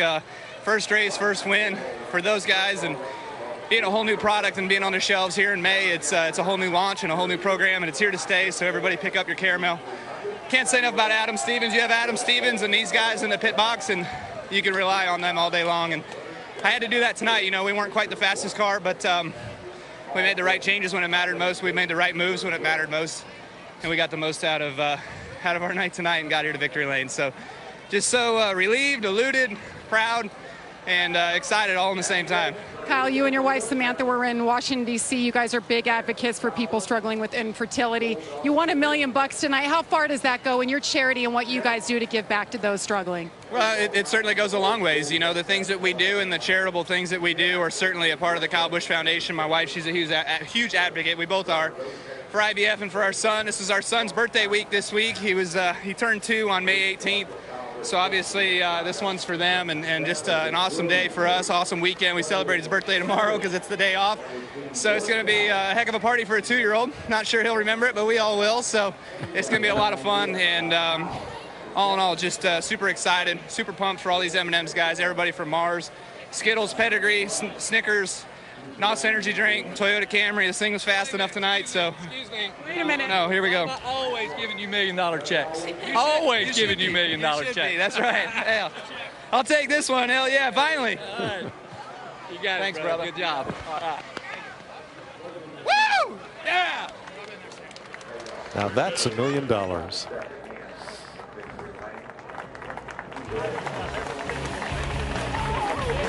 After 12 years of trying, Kyle Busch wins NASCAR's All-Star race, and it's the first Cup victory for Joe Gibbs Racing this season.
Live on FS1, and there is the victor with Michael Waltrip, Chris Myers, our post-race show, the Monster Energy All-Star event, the 33rd running, and for the 4th straight year, a first-time